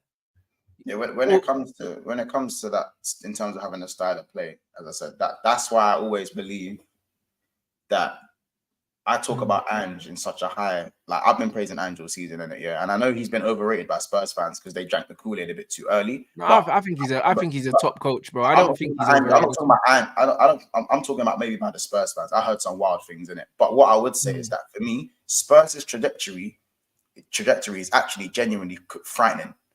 Genuinely frightening if he is backed. If that manager is back, with the right players. Yeah, frightening, because when you've got man playing a certain way, your best player's out, or someone else drops out, you lose 2-3 players.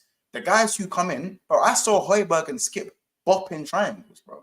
With Emerson Royale.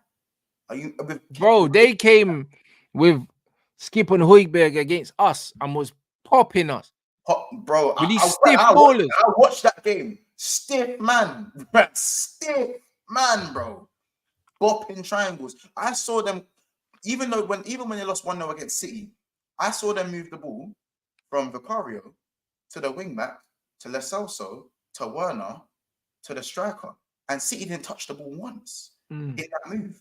They done it. Fair enough, City were a better team throughout the game, but this was a deplete, bro. A heavily depleted Tottenham side. Bro, and they're still playing with Werner and Brennan Johnson as wingers, bro.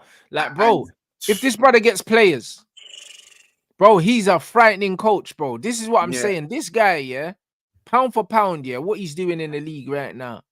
Because even when you look at Villa got better wingers than Spurs. Do you know what I'm saying? They got Ollie Watkins, bro. They got Leon Bailey. Bro, they got ballers. Spurs ain't got that. In attacking areas, Villa's attack's better than Spurs. Yeah, they got a better all-round attack. I think Son's better than all their attackers, but they got better. Yeah, of course. But but all round, they got a better all-round attack pound for pound. Yeah. And but you know what that is though, bro? Like, I by the way, I still respect I still respect what's my man's name? Oh my, it's gone out my head. Villa manager. Emery. Yeah, I still respect Unai Emery, yeah, because obviously his style is still consistent and he has the identity. But you know, I just like the guys like Nagy and that who look at what they're seeing at United under Ten Hag, yeah, and they go, yeah, what we're seeing is what we're seeing, but that's just a tactic. Tactic can still be bad tactics. You can have a style of play and it just be a bad style of play. You know what I'm saying? You'd rather see your team have an identity of football and have a trajectory and know at least you're only player profiles away from going to the next level, rather than having to keep switching managers to find a way to play. Because you know, if the manager doesn't have a style of play, the players don't even know what they're doing. That creates uncertainty. When you've got uncertainty on the pitch, then to win games, you're looking at Darlow's goal last minute. You're looking at Bruno's goal against Fulham last minute. Yeah, but that's Man United. The players don't know what they're doing, yeah. And then when you look at Man United system, yeah, they talk about the 3-1-6, yeah, but bro, it's not just 3-1-6, bro. You have to look at the spacing on the pitch as well. Like Jose was saying, it's not compact. It's easy to break down. Even City, when City build up, theirs is kind of like a 3-2-5, innit? But the spacing is there because the 3 guys are on the halfway line. Then you've got the 2 players here. Sometimes if John Stones is playing, John Stones kind of steps in next to Rodri in the 2. Then you've got the 3. And then you've got the 5 in front, and the spacing between these players means that there's always a pass within 5 yards. Always. Man United spacing is 6 players here, gap, 1 free.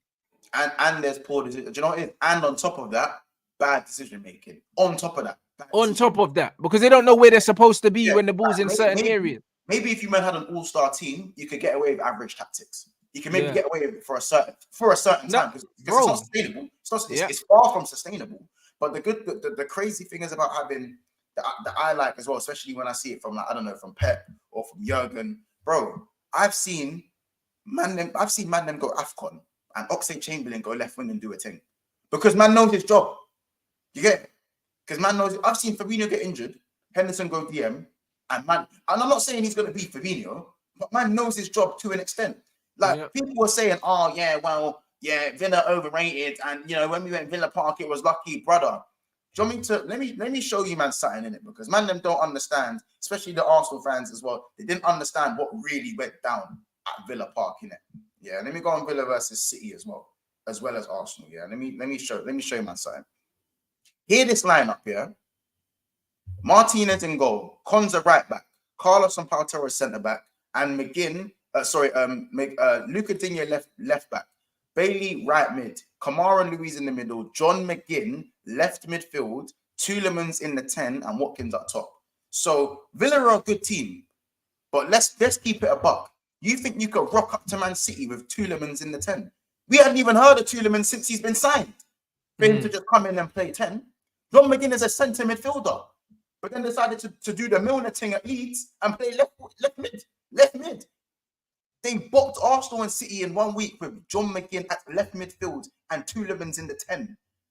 That is prime management, bro. Yeah, man, knowing what to do, regardless of who's there, in what position. You know what I'm saying? Tielemans in the 10. Have you seen Tielemans play since then? Has he even done anything since he signed apart from them 2 games? McGinn is not a left midfielder. That's like playing Milner left wing, bro. What are we doing? But man made it work. 4-4-1-1 in a defensive setup. And when you're going forward, 4-1-4-1. And it cooked, bro. Yeah, but bro, this is why man that don't know ball will complain and say a manager can't play this system because he ain't got his players. Bullshit. And furthermore, yeah, for most teams, yeah, you don't attack and defend in the same shape. Of course not. You don't. So, man can say, yeah, 3-1-6. Yeah, that's in possession. Cool. But when you lose the ball, it's not 3-1-6 no more. There's arguably 4, bro. There's arguably 4 formations, Rants. There's the 2 formations in attacking transition and defensive transition. There's multiple ways. And there is, but if you want to simplify it, yeah, it's 2. It's basically it's with the ball and without the ball, innit? Yeah. That's just how it is. And without the ball, you need to be compact. And even if people want to talk this rest defense thing, because all these little idiots, yeah, want to be talking about rest defense and that and trying to use terminology that they don't understand. Even if man wanted to do this rest defense nonsense, yeah, you still need a certain spacing on the pitch to be able to make that a thing in the first place. Because how can you get ready to defend if the spacing is incorrect when you have the ball? Because then when you lose the ball always travels faster than a man. So you are not in position to even activate the defense in the first place. You can't lose the ball. If you're attacking with 6 man and you're in a line of 6 and you lose the ball and that line is broken, you're already the wrong side of the ball. When you're learning how to defend, the first thing they say is get goal side. Yeah. If you're not goal side of the ball, yeah, you're off. All this rest defense don't exist, bro. Defend what, bro? You need to get back. Word. And this is just what it is. Because then the attacker doesn't have to. I'm an attacker in it, and the best thing as an attacker is when you're in front of the defender. Do you know why? You don't have to make the decision. The defender does. When really, what it should be is the defender. When the defender's in front of you, you need the attacker to make a decision. You need to make a decision. You know what I'm saying? When from time you're bro, and even at an elite level, if you're the wrong side, you're done. You know, you're done. It doesn't really matter. You're done. Nah, bro. People just out here using different terminologies to sound mad intelligent. I don't even know that terminology, bro. I'm not even gonna sit here and act like I know that terminology. I don't. That's why I don't. Bro, but bro, listen, there is nothing new under the sun when it comes to football. You know, like that. Different managers just literally trying to enforce different things in their own way and put their own flavor in it. Create space to make it easier to put the ball in there. Now, that's it. Score more goals than the other team win the game, innit? That's football. Word. Some people be coming up with all this extra rubbish, yeah, and all these other things, 3-1-6s and all of these things. Bro, like, it's not that deep, innit? Football's never been that deep. I say rise my football clips, bro. I got more goals at the Molyneux than certain man. Yeah, bro, that's what I'm saying. Nah, it's crazy. Bro, I'll be real, yeah. It's like, man, man try and overcomplicate football, bro. Football is not complicated. And you know what it is? People that don't understand football try and overcomplicate football, yeah, to make it look like they're smarter than they are. But most of these men that use all this terminology and rely on stats and all these other things, they don't know nothing about ball, bro. The more you know about football, the more you realize, yeah, that it's a simple game that a lot of people overcomplicate. That's what it is. It's a simple game that a lot of people overcomplicate. People can talk about systems to the cow come home, yeah. I tell you what, yeah. If you give me a better 11 players than another man's 11 players, I'm beating you. I'm finding a way. Most of the time, I'm beating you. Yeah. Most of the time. I don't care. And this is why when people look at managers like the De Zerbis and stuff like that, and they don't give him ratings for what he's doing, bro, it infuriates me. Because when you look at his squad, he don't even have a better squad than Everton, bro. You don't even have a better squad than Everton, bro. He don't. But, well, it depends what squad we're talking about. Talking about now. Yeah, but bro, look at Everton's squad right now, yeah? And look what the Zerbi's got, bro. I think Everton are dead food. I think the Nah, but you say that they're dead food, but they got players like Dan Juma that ain't playing, bro. Oh, Dan Juma, yeah, man. But I rate Dan Juma, and I think the fact But bro, he's a player, bro. Beto and Calvert-Lewin playing over Dan Juma is crazy. Dan Juma's a baller, bro. Everton have players, bro. Do you know what I'm saying? They have players. Yeah. Villa have a better squad than them. Do you know what I'm saying? When you look at all these squads that are beneath him, yeah, they don't have better. What few of them might have better squads than him. Chelsea are beneath them, and Chelsea got a better squad than him, bro. With the squad that he's got, he shouldn't even be in the top half of the table, bro.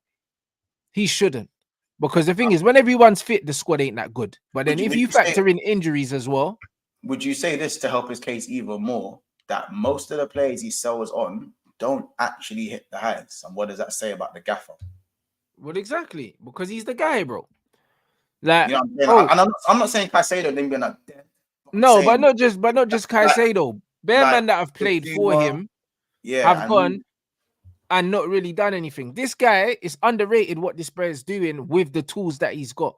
People think, yeah, that they almost, you know what it is. People underestimate how important having good players is for managers, bro. Because managers now in the game have taken so much of the spotlight off the players that people don't realize that without the players, they're not doing what they're doing. As much as Emery's a good manager, if he never had the players he had, Emery's not going to be fourth, blood. He's not. He's a good manager. But, bro, there's a reason why Emery was doing stuff in the cups and not really doing nothing in the league, because he's good at kind of scumbagging individual games and that. Yeah, you need a certain you need certain credentials to achieve what you need to do as well. Like, you know what I'm saying? I think it's one of them ones. But do you know what it is though as well?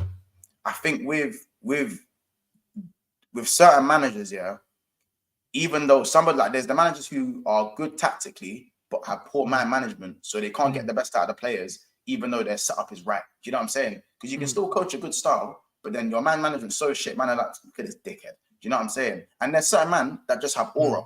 So even if your tactics aren't top, you've got aura. So man are gonna die on the pitch for you. Remember this conversation we had 2 weeks ago about players that would literally leave everything on the pitch for you. Yeah. Just by being likable. Remember we said being likable is almost as important as actually being tactically sound. You know what I'm saying? Because sometimes just wanting it more can get you over the line. Look at the United Liverpool game. Sometimes wanting it more can just get you over the line. Yeah. You know what I'm saying? I don't think that's almost the case with De Zerbi as well. Like, because by the way, that Everton thing's a shambles as well. Because the fact that Damari Gray was there and Dan Juma, you could have had Damari Gray and Dan Juma, but you have Jack Harrison, brother. But that's because that's what the manager wants. But bro, like most managers, bro, if they had that Brighton squad, they would be in a relegation battle. They would be. And the thing is, not only are they in a good position, but they're also playing a brand of football with these players, bro. Like, it's crazy, bro. Aston Villa, bro, they got Martinez, who's one of the best goalkeepers in the league. Undisputed. Man, I got Cash, Carlos Consa, Mings, Chambers, Moreno, Pau Torres, blood, Luca Digne, who's a baller as well. They got Lenglet there as well. I didn't even realize he was there. They got bruv, Douglas Luiz, McGinn, Tielemans, Buendia, Diaby, Gianolo. Buendia on loan. Buendia ain't there no. Oh no, did he get ACL? He got a mad injury, innit? Yeah, he's injured, I think. Leon Bailey, do you know what I mean? Kamara, Ramsey, Watkins, bro, they got players. What are we talking about? Like, bro, Yeah. De Zerbi ain't got these, man. Yeah, they Bro, got we balls. give him them man there. Give him Douglas Luiz and them man and see what he does with them. Bro, he'll have these man, bro. You'll have these man right up there, bro. Like, it wouldn't be are they gonna get top 4, blood? Bro, with them players, this bro is going for top 3, blood, with these players, bro. Like, it's crazy, bro. Like, and with Brighton, if everyone's fit, they've got a ceiling anyway. But God forbid them man get injuries, bro. They got no depth, rude boy. And this is what I'm saying. Like, people need to actually understand, yeah, that like he's doing a lot. He's doing a lot, yeah, with not much, bro. And people aren't rating that, bro. People will see what Man City look like when they don't have Rodri, one player. When they don't have one player, their whole thing's just bookie. Yeah, without one player, you know. So imagine if you gave Pep all these players, what's he doing with them? The answer's nothing, bro. Do you know what I'm saying? The answer's nothing. So the difference between an elite coach, yeah, and a coach that's not seen as elite, yeah, most of the time is the players. It's the opportunity, bro. Because I know bare man that are playing non-league football that are better technically than Premier League footballers. They just didn't get the opportunity. Facts. I know bare of them. So the difference between being one of the elite managers, yeah, and being a De Zerbi is just being given the opportunity. That's the difference, bro. In life, that's the difference, bro. Do you know what I mean? It'll be the same with acting. There'll be bare man in acting, yeah. There's bare shit actors, bro. But they got given the opportunity. Brother, please. Rants, you know. Bro, there's bare shit actors, bro. But one of them guys got, bruv, them man got the opportunity, bro. This is just what it is. And that's what football's about. Certain man just need the opportunity with the players to show what they can do. That one hit home. No, you have to, because they're bag of shit actors. Do you know what I'm saying? A bag of them. I know. As an actor, you know me, I know. And this is what I mean, bro. So you need to understand, bro, you need an opportunity. As good as you are, you need an opportunity with these players. And then if you do get the opportunity and it doesn't work out for you, like a Villas Boas or something like that, cool. Or a Potter, because he got the opportunity. Even the opportunity Potter got. It was like a half-hearted. It wasn't even a proper opportunity. It looked like an opportunity, but it wasn't really. You got man like Poch you got man like Poch who's doing worse and getting more faith. More time. Exactly. That's what I'm trying to say. So it looked like a good opportunity at first, but really he was set up to fail from the beginning. And that's what it is. So he's still a good coach. He doesn't become a bad coach straight away. Do you know what I'm saying? And this is just what it is, bro. Yeah, 100%. Agents get players contracts all the time. If you're with a good agency, bro, it's the same as in the YouTube game, bro. I mean, if you're with a certain agency that has contacts with the BBC and all these other things, you'll get your name in casting rooms, yeah, that it should never be in, bro. It's all about who represents you, bro. It always is. It's always been that. It's all about getting your name in the room, bruv. It's always been like that. Do you know what I'm saying? I'm not represented by no one. Do you know what I'm saying? There was a time for 1 year, I was with some people and I said, you know what? You got a year in it. See what you can do for me. They didn't do very much for me. They didn't really get me anything. Do you know what I'm saying? But there's people now that are on Sky Sports and doing other things on the Zone and all that are with the agency that I left. Do you know what I'm saying?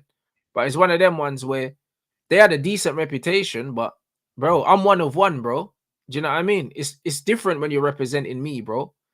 Do you know what I'm saying? Because I'm not one of them vanilla PG guys, yeah, that you can just take into any room.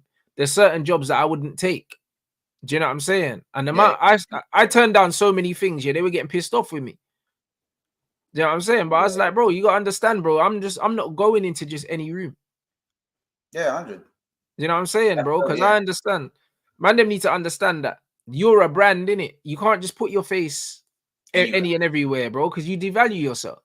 Man, I have to know your brand as well. Like, it's just one of them ones. Like. And that's exactly what it is. So for me, yeah, it's like Nah, bro, you need to know. Trust me, certain people can just get you in certain rooms, bro, and it's got nothing to do with ability.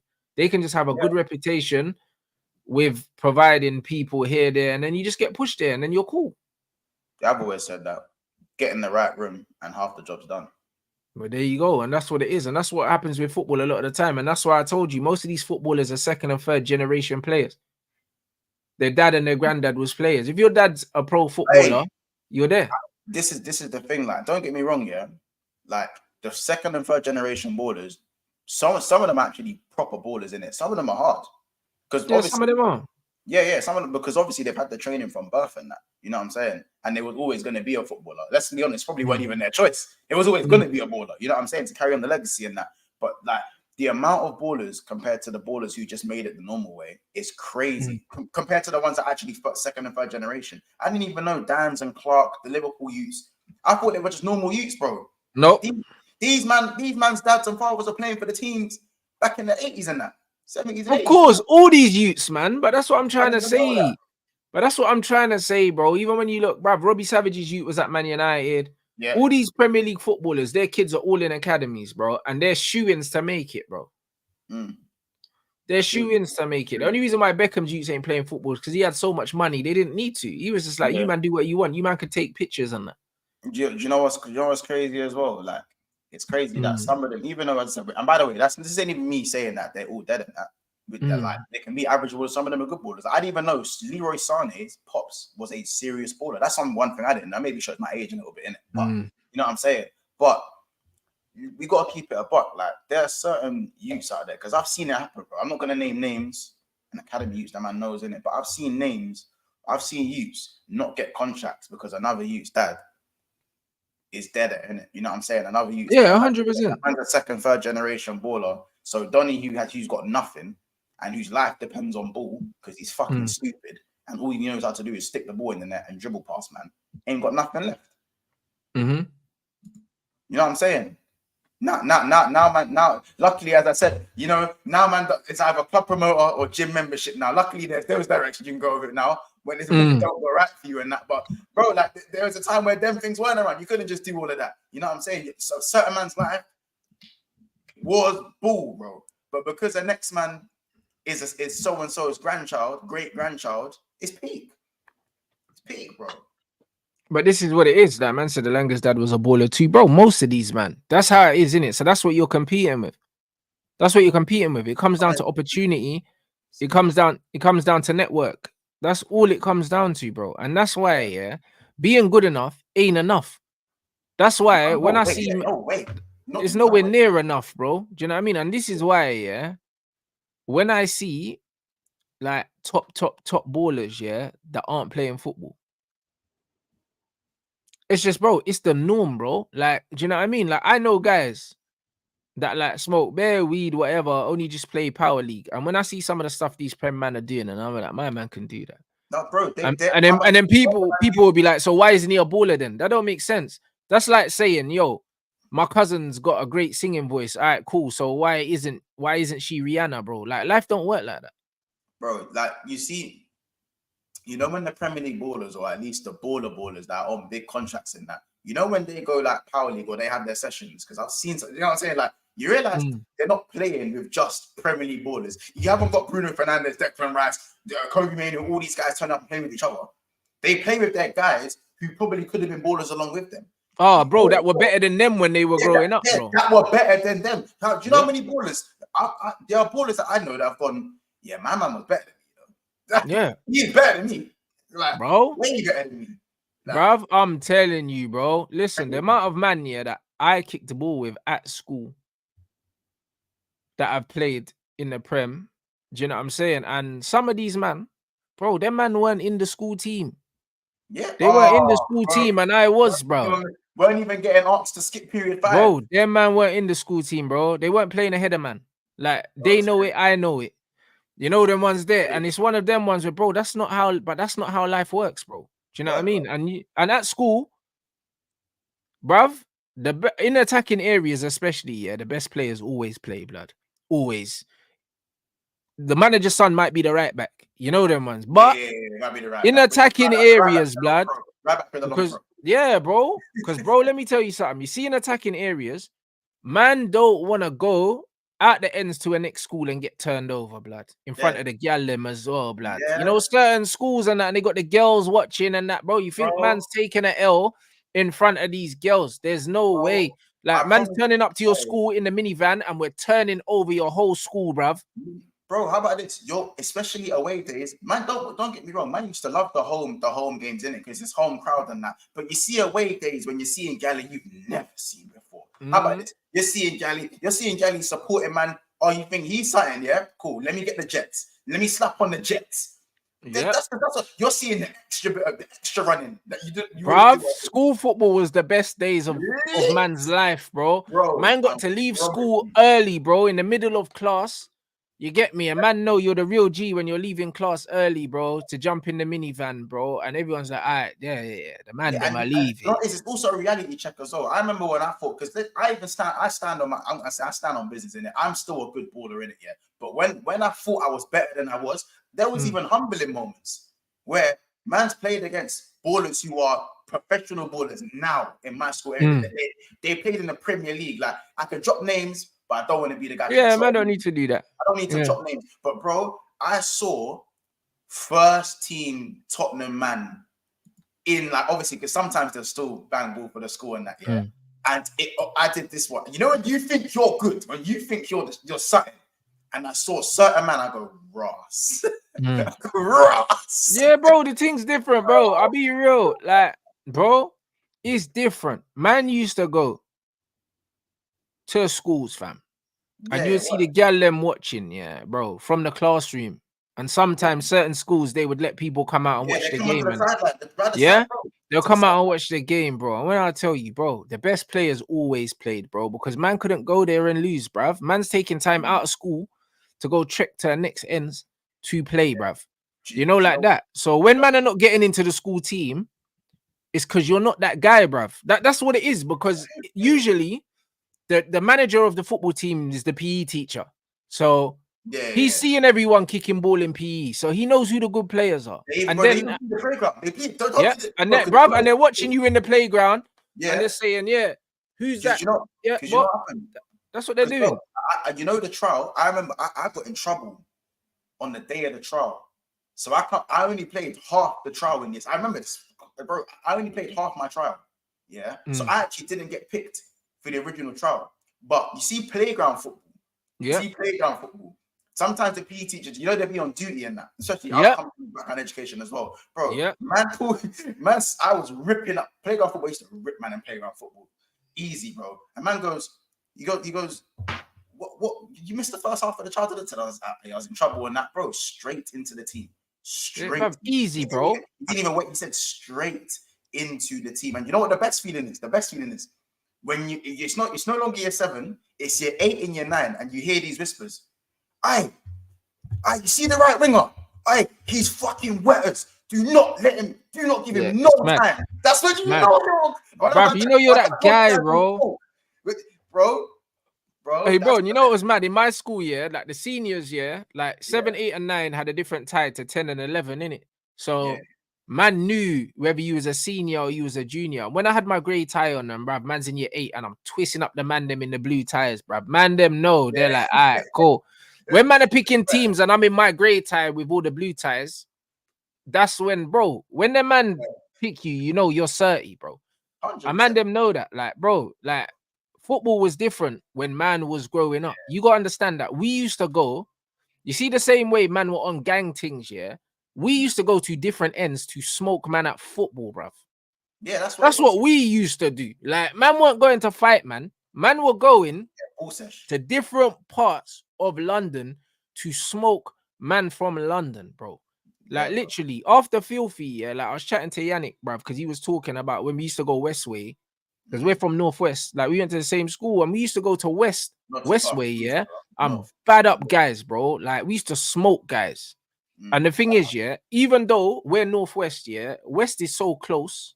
Yeah. Because we're NW10, and W10 is literally just 2 roads away. So even though we're Northwest, we're closer to West than North. Like, North's bare far for us. You know, like that. So West Yeah, London's no, mad 'cause close. I'm from North. I'm from Edmonton, innit? Exactly, and that's nowhere near, man. Like Edmonton in the whip, yeah, is like 40 minutes from man, yeah, but man can get to Grove in 5 minutes. It's more west than north. It's But more that's west what than I'm saying. So we used to go west to kick ball. Sometimes we'd go Paddington Rec, like which is northwest near Kilburn and that, then play against the Kilburn youths. But then man will go. But that's what I'm saying. But then, bro, like man will go up towards different places. Man could go Mill Hill, man could go wherever. When we used to go to Westway, bruv, and play against the West Youths and that, we were wetting them, bruv. They were getting cooked. Like, do you know what I mean? Them man were getting cooked, bro. And the thing is, man used to leave the ends all the time. Man used to go Ravens Court Park in West as well and go kick ball there against the West, man. And we used to just roll. Like, man, them used to roll in the groups of us. And we were traveling around to kick ball against man in next ends, bro. Do you know what I mean? That's what we were doing with our time on the weekends. Like, while man are sitting at home now, yeah, and playing FIFA and that, we was traveling on the bus with our football under our arm and our Astros, yeah, in the little drawstring night bag, blood. The man was trekking around. You know it's sure a man's just told me Astros. Yeah, bro, man had the Astros on your back, bro, and the football under your arm, bro. Do you know what I'm saying? 40p bus fare, bro. A man was going around London to kick ball in different ends, bro. That's what we were doing. Do you know what I'm saying? The thing was different, bro. It was different. So man, them knew who the ballers were, bro. Because even so, yeah, even if you weren't really on ball like that at school, bro, you was rolling with the man, them, bro. And we was outside and we was turning up.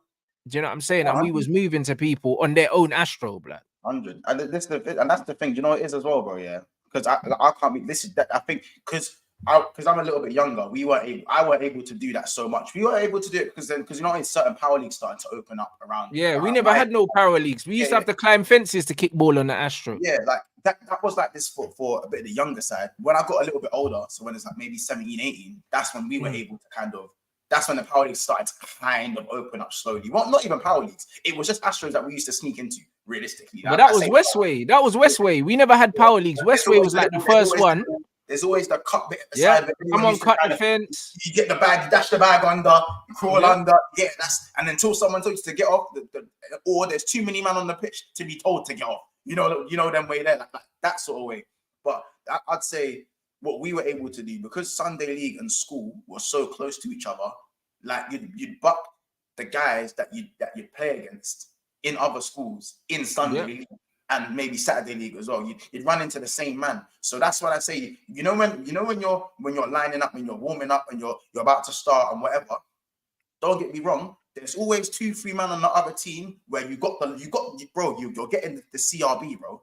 Yeah. You see my man, no time on the ball. He gets no time on the ball. You see my man, don't let him push that ball ahead of him. You're not catching him. You know what I'm saying? There's always 2-3 men from each team that has the reputation. Yeah, he's hard. He's cold. And that's heritage, bro. That's heritage. Man, because let's be honest, like the way things were in schools, like to have a reputation was kind of difficult to have at times because it's like you're playing each other once a year. But man still know your name as a baller, bro. Yeah, because you're a baller from the ends. Yeah. Like, man see you around on the weekend. You know what I mean? Or you might be in the same academy as man or XYZ. And this is exactly what man's saying, bro. Like, so there's so many of these ballers, yeah, that I know that school team played for like the district as well, played for Brent. The borough team. Like all of them things, got in academies, and whether it was bad behavior or etc., or man got hang out with the wrong crowd or whatever, like man just ended up not making it, or man started making money on the roads and then said, oh, fuck this, I'm making money, and then just stop playing ball. There's bare man like that. Yeah, bro. Do you know what I mean? There's bare man like that. So when I know bare man that are better than these guys, bro. I know some, I can't even say names, but I know ballers, yeah, that would kick ball in 5s and 7s on the Astro and that. And I promise you, Donny was probably last 4-5 to be picked. Most times, bro. And I've seen man get contracts Oh yeah, bro. It happens, bro. Or I'm I know sure, brothers that were so wavy, but they just didn't like training. like You know, like that. yeah. Like there are men that have been at academies their whole life, and men that have got a contract when they're 19 and they're playing in the same league. Yeah. Same league. Playing at the same level. And man, Yeah, but bro, but the best players are not in academies, bro. That's what I always tell people. Like, that's what I mean. Yannick just signed for some Brazilian team now, yeah. Yannick weren't doing that academy stuff, bro. Like when he went overseas early though before, didn't Yannick go overseas quite early? Yeah, as he well? did. Yeah, but not that early. Like 17 or something, 17, 18 or something like That's that. still quite early for like, because no one was really going overseas at that age. Them times, Yeah, but not really. Like, to be fair, yeah, like he went over there, and the same agent that took him over there is the same agent that took me to Sweden. Like, so like me and Yannick have grown up together. We've known each other since primary, innit? And it's one of them ones. The ends ain't that big. So it's one of them ones. He went over there relatively young, but at that point, yeah, man was at Hillingdon Borough, like semi-pro. I can't remember what step that was, yeah. Do you know what I'm saying? But it's one of them things where you need to understand that, like, the reason why he plays the way he plays is because we used to go Westway. And bro, when I tell you, yeah, the funniest thing about him, yeah, is that I'll see him do things, yeah, and I laugh because I've seen worse. People will look and say, "Oh, he didn't mean that," and they'll be like, "Bro, you don't understand, yeah, that Yannick's about 6'2", 6'2", maybe 6'3" now, yeah." Cool, but when we were growing up, yeah, he had a growth spurt, bro. Like when we was at school, we was around the same size for most of the time, and then he just went boom, like late. So he had the same skill when he was smaller, and then obviously now it's just on a lot taller, like more kind of lankier body, but he's still got feet like a little guy, but he's a big guy. Do you know what I'm saying? So it looks mad because he's grown, and now seeing him do them skills in a different body, it looks more unorthodox. But he wasn't always that size. Do you see what I'm saying? Some people just have growth spurts, and he had a growth spurt. So I've seen him in the cage, yeah, where we'll be playing and he'll be dribbling up to a brother, and he's literally, yeah, he's dropped a shoulder, and then he's just take a man's hat off his head, bruv, like in the middle of the game. And he's got the Brea's hat in his hand, and the Brea don't even realize because the guy's gone for the feint. He just grabbed man's hat, and the Brea's and he just ran off, bro. Like, so, bro, you need to understand, yeah, that like he does wild things all the time, bro. Like I've seen him just get the ball, man come to tackle him, and then the ball's up in the air over man's head, and he's laughing while the ball's in the air, and then he just runs off. Like he does that, bro. Like when man's saying that we're playing in the park, tried to kick him up. The oldest Defo tried to boot him up. bro. The oldest killing people, bro. Like when they're saying my man's dribbling and jumping over benches and ducking under the slides and that, bro. That's how we're playing football in the park. You know why I say that? Because as I said, I was never Yannick. I'm not that level, bro. Like I'm a skillful you, but bro, whenever you'd skill, and you should know this, man. Whenever it was year group ball, and if you embarrass one of the olders a bit too much, okay, it's wrong. Yeah.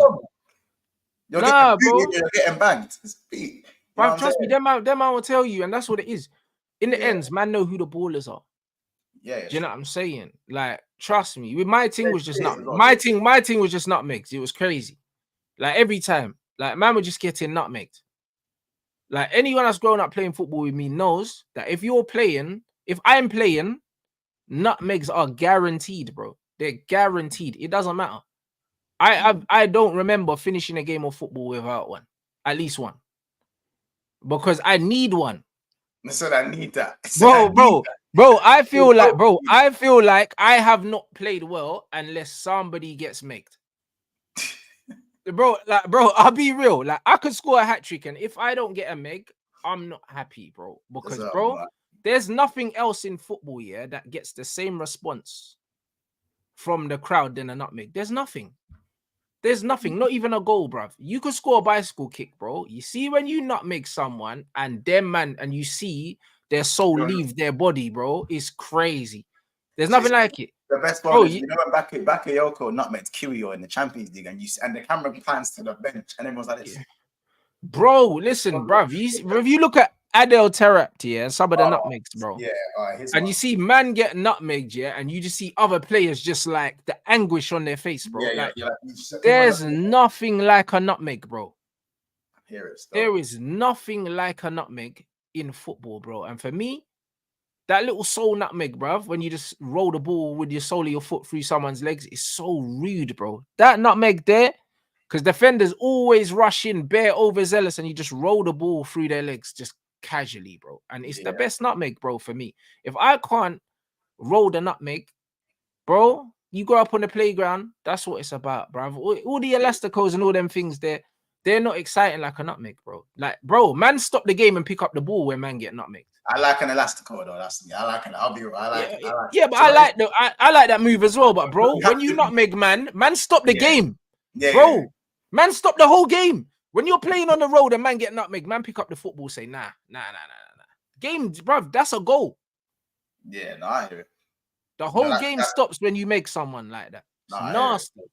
Nasty work. Do you know what I mean? And also you rattle that player for the rest of the game because now they're worried about getting nutmegged again.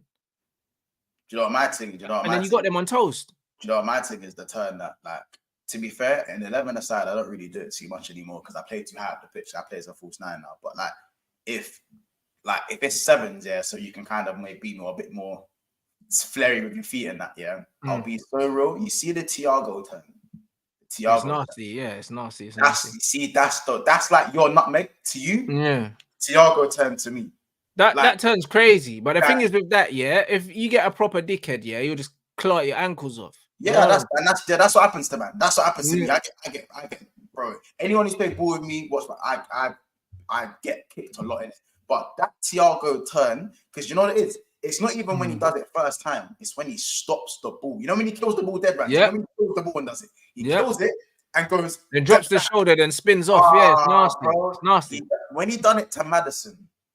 Oh my, that's the one. He's done it to so many men over the world. He's done it to everyone. But the one he done to Madders, that made me stop and go, I'm gonna practice that till I'm practicing that. It's nasty. It's nasty, bro. But that is football. It's so simple though. It's one of the most simple skills. It is, but then it's not because the timing of it is you gotta perfect the time. It's perfect, bro. And the thing is, you have to be so sure, yeah, that you understand, yeah. You understand where the player's body weight's going.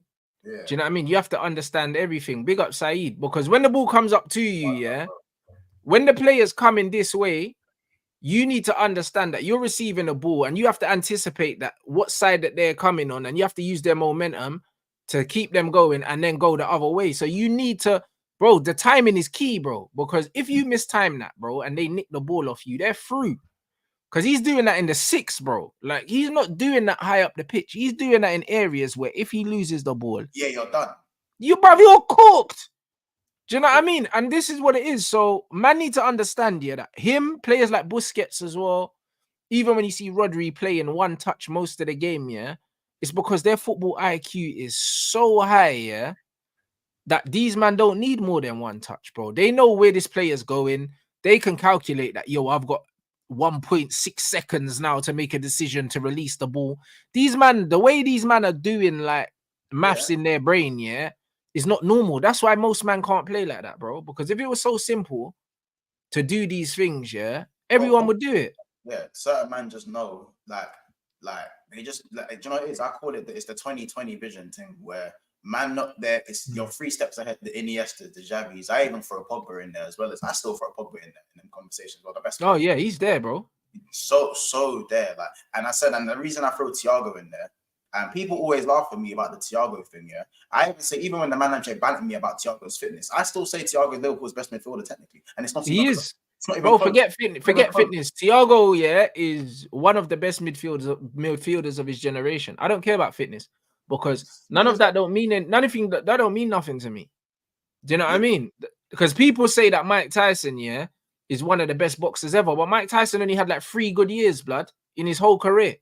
And that was enough for man to say, yo, Mike Tyson's one of the best fighters of all time. So why does a footballer need to have a 15-year career, yeah, for man to to rate them. Football's the only sport where man start talking about longevity and bro. Do you know what I mean? That don't even make no sense, bro. It's either you was good or you wasn't good, bro.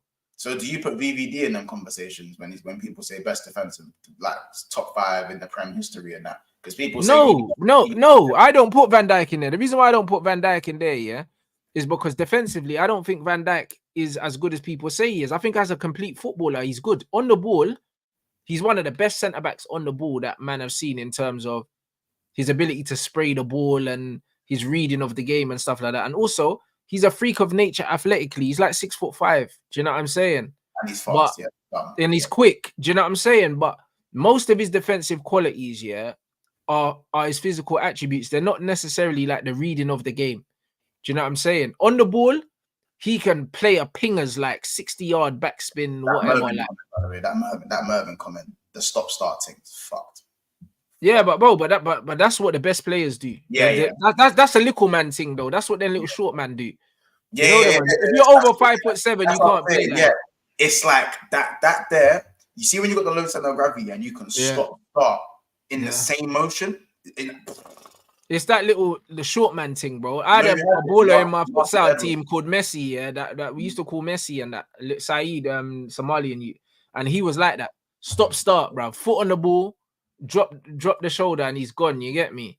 He's one of them players, bro. That stop-start thing is crazy. Do you know what I'm saying? But Virgil van Dijk, when I think of just pure defensive attributes, Virgil van Dijk's never played up against a proper centre forward, bro. Do you know what I'm saying? So it's very hard to judge Virgil, bro. He ain't played against a Didier Drogba. Like defenders used to have to be better back in the day because they actually used to have to play up against players. Now, defending is a team sport, bro. It's a zonal thing, bro. You know what I'm saying? So, it's not really the same. It's not really the same at all, bro. Like, defending in the modern game is very much a zonal thing. You defend as a team. You press as a team. Do you know what I mean? You just have to be good at anticipation now. Like, whereas back in the day, you was wrestling. You was wrestling with Drogba. Drogba was backing into you, pulling your shirt, ripping you like, bro, like man had to defend Shearer and Davis and them man there and Duncan Ferguson that were just climbing all over you and elbowing you and that. Like you actually had to put your body on the line as a defender back in the day. Now, if you're in a good system, you can just be intelligent, step in front and steal a career like Gerard Piqué, bro. You know, like that. He's another one, bro. He weren't that good defensively. Man United let him go for a reason, bro. Like he wouldn't have made it at Man United. Not in the Prem. But at Barca, everyone's like PK, bro. That guy was out, bruv. Defensively, he was whack, man. He was just good on the ball, man. That was it. 1v1 defenders. Gerard Piqué was washed, bro. Like, we saw Barcelona play Mascherano at centre-back, bruv. Do you know what I'm saying? It's just one of them ones. Certain leagues, you can be built a certain way and still be a good But that's what I'm trying to say. Like comparing Virgil to ball-playing centre-backs that also had the physicality is difficult. Because like man saying, look at his physicality. Do you think he'll be able to do that? Bro, there's one thing about being big. You can be big and not be physical. You get what I mean? Like you can be big and not physical. I guess it's one of those things where like, because the game's changed, you'll never kind of know. It's one of those what ifs things, those what ifs. I think even just away from the defenders, I still think that like certain like I'm still obsessed with that stop-start comment because like there's certain man. You know who certain man have that Marcus Edwards, and he's one of the best footballers I've ever seen with my 2 eyes. I always say this, and I'll never not say it, bro. He's one of the best footballers ever with my 2 eyes. Like I'm talking, he's been like that from young. You see, man, think he's developed that. He's been like that forever, fam. You might have been born like that. You might have been born like that. There's certain man who, if they don't want you to get the ball, you will never see the ball. You're not seeing it. Yeah. If they don't want you to get the ball, the only reason you'll ever see them give away the ball is because they're trying to do something inventive. That's the only reason man lose the ball. There's just certain man like that. You know what I'm saying? With that Modric style of dribbling. 100%. It's nasty. Yeah, it's nasty. It's nasty. It's dumb, and man can't slide. And bro, same with Frankie De Jong, bro. He can do it. He can just put his foot on the ball, drop shoulder, boom, gone. Bruv, that dribbling's nasty. The man who can just ghost past you at like any pretty much given point, like the Hamziks, and I say Ava Banega, for Sevilla. Man, I don't know about Banega, bro. Hey, bro, feet, blood. You know what I'm saying? But the thing is, these men are cultured footballers, but these men don't exist no more. Yeah. The man don't exist no more, bro. Like, I remember bro, like thinking man's talking Vanega about good defensively. No, PK was not good defensively, bro. Like, I he's a remember myth. thinking Vanega was washed in it until we bucked Sevilla in the Champions League and we were 3-0 up. And I was thinking, this guy's washed. He's not like he used to be. He just, bro, single-handedly. By the way, we ended up drawing that game 3-3. Yeah. He single-handedly clicked his fingers. No, Isaac, brother, you have to see it with your own two eyes, bro. You think I'm talking because I saw him rip up Tottenham? I've seen this from. I can't even. No, but bro, when you play football, yeah, with players that are absolute ballers and you understand, bro, is that, bro? It's different. I played against my man and I've had to reevaluate myself. Mm. I had to reevaluate myself. Reevaluate, bro. It's ridiculous, bro. Man, with the Vidic thing, bro. Listen, on the ball, Vidic was dead, innit? Like people like to rewrite history. Yeah, Vidic was shit on the ball. If you press Vidic, bro, you could get change. He's a warrior defender, isn't it? Warrior. Yeah, he's just a warrior defender. Loads of ex-Man United players, yeah, try hype up Vidic, yeah. Like, bro, I'll be honest. The whole time, yeah, when Vidic played for us, I always thought Vidic was good, but Rio was always clear for me. Like, I always understood, yeah, that Vidic just done the ugly work, but Rio was the baller, innit? I understood that.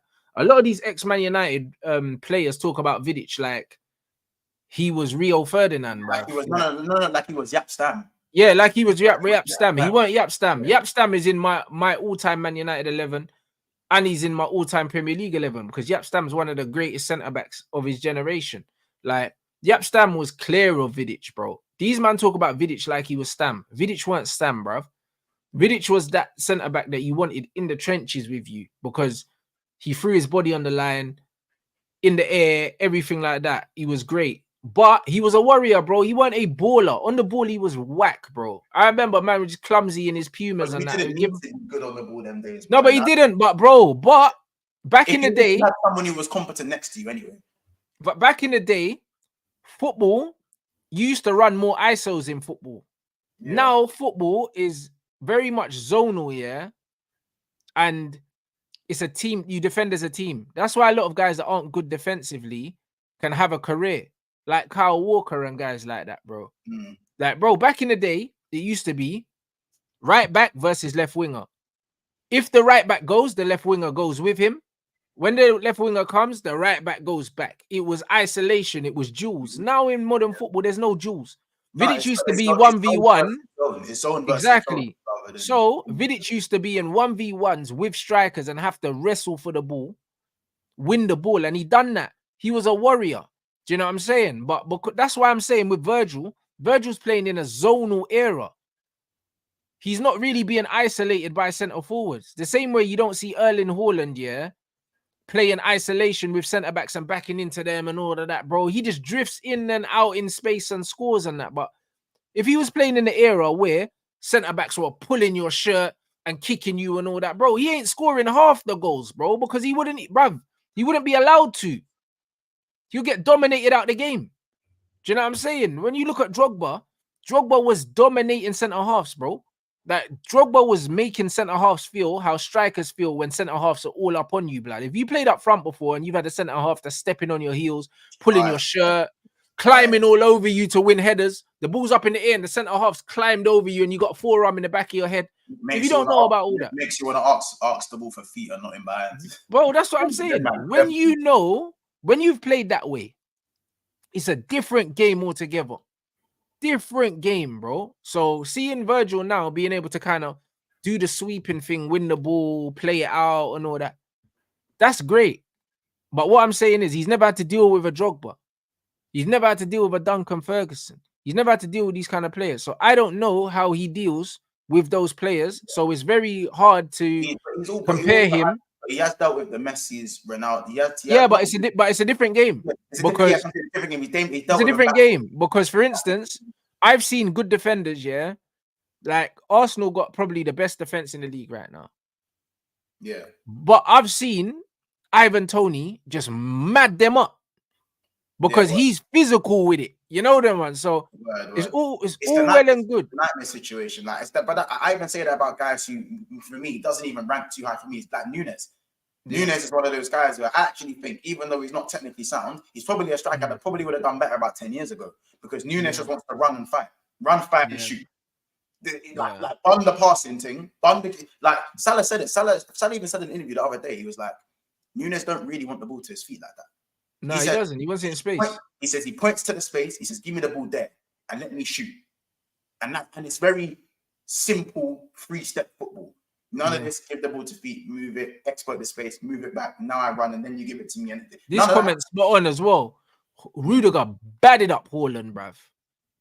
I see Erling on the pitch like this. Rudiger has a gold tooth. You think I'm Rudiger was climbing all over him, like slapping man in the head. It's centre back where his soul exists in 2005, fam. Yeah, that's what Rudiger is, fam. He's cold, but he's actually decent technically as well. You know, underrated. Underrated, by the way. Underrated. But that's what I'm saying. Yeah. That's so it's a different game, bro. Ivan Toney put Saliba in a spliff, bro. Do you know what I'm saying? And the thing is, it's like it's a different style. So did he sat down well against them and again. But that's what I'm trying to say. So it's a different style of football. So it's very difficult, to say, yo, the only way, you can judge players fairly is who they've played against. That's the only thing you can do. You can't do like for like because it's different eras. But when you look at the strikers that Ferdinand and these men played against, they're way better than the strikers that Van Dijk's ever had to play against. And this is just what it is. Some of them, I also say that unless it's like Rio and Stam, I feel like some of the centre backs, because of how rigid today's formula is in football, I feel like some men would have struggled today in how rigid. Oh yeah, they would have struggled. Someone like a Carragher doesn't play in a modern game. Not of course, because you have to be good at football. You actually have to be good at football. Yeah, you know what I'm saying. That's why there's men that are good at football that are actually shit defenders, because you're an athlete and you can play all right football. You're there. Mm. Yes, no, 100%. Discuss this, bro. Once you're an athlete, once you're an actual athlete, you're thereabouts, bro. Like, you know what I'm saying? So, but that's what I'm saying, because you have to look at a lot of these guys of the yesteryear, and it's like when you look at them technically in the modern game, they probably wouldn't survive here. But then the defenders, especially the defensive players in back in the day, were more physicality than technicality, innit? They were. So most of them don't survive in this game. But then when you look at like the attacking players were a lot more technical than they are now. A lot more technical, and not more PMP in the no, less physical but more technical. Do you know what I'm saying? The attackers are more pace and power than technical. Yeah, exactly. Whereas back in the day, they were more technical than pace and power. 100% FF Liquid, 100%, 100%, not even close. Yeah, Hippier was way better.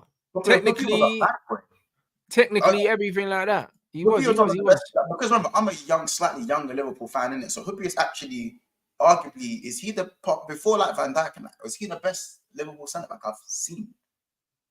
Really? Yeah, but you'd have to say for that era, he was the best centre back you had. Yeah, because he was the best centre back in that era. Everyone else that came after him weren't as good. Daniel Agger was the next best, and that says it all. And then we go to the Van Dijks. Van Dijk part. So yeah, you probably say Hoopy is the best Liverpool centre back I've had to. Yeah,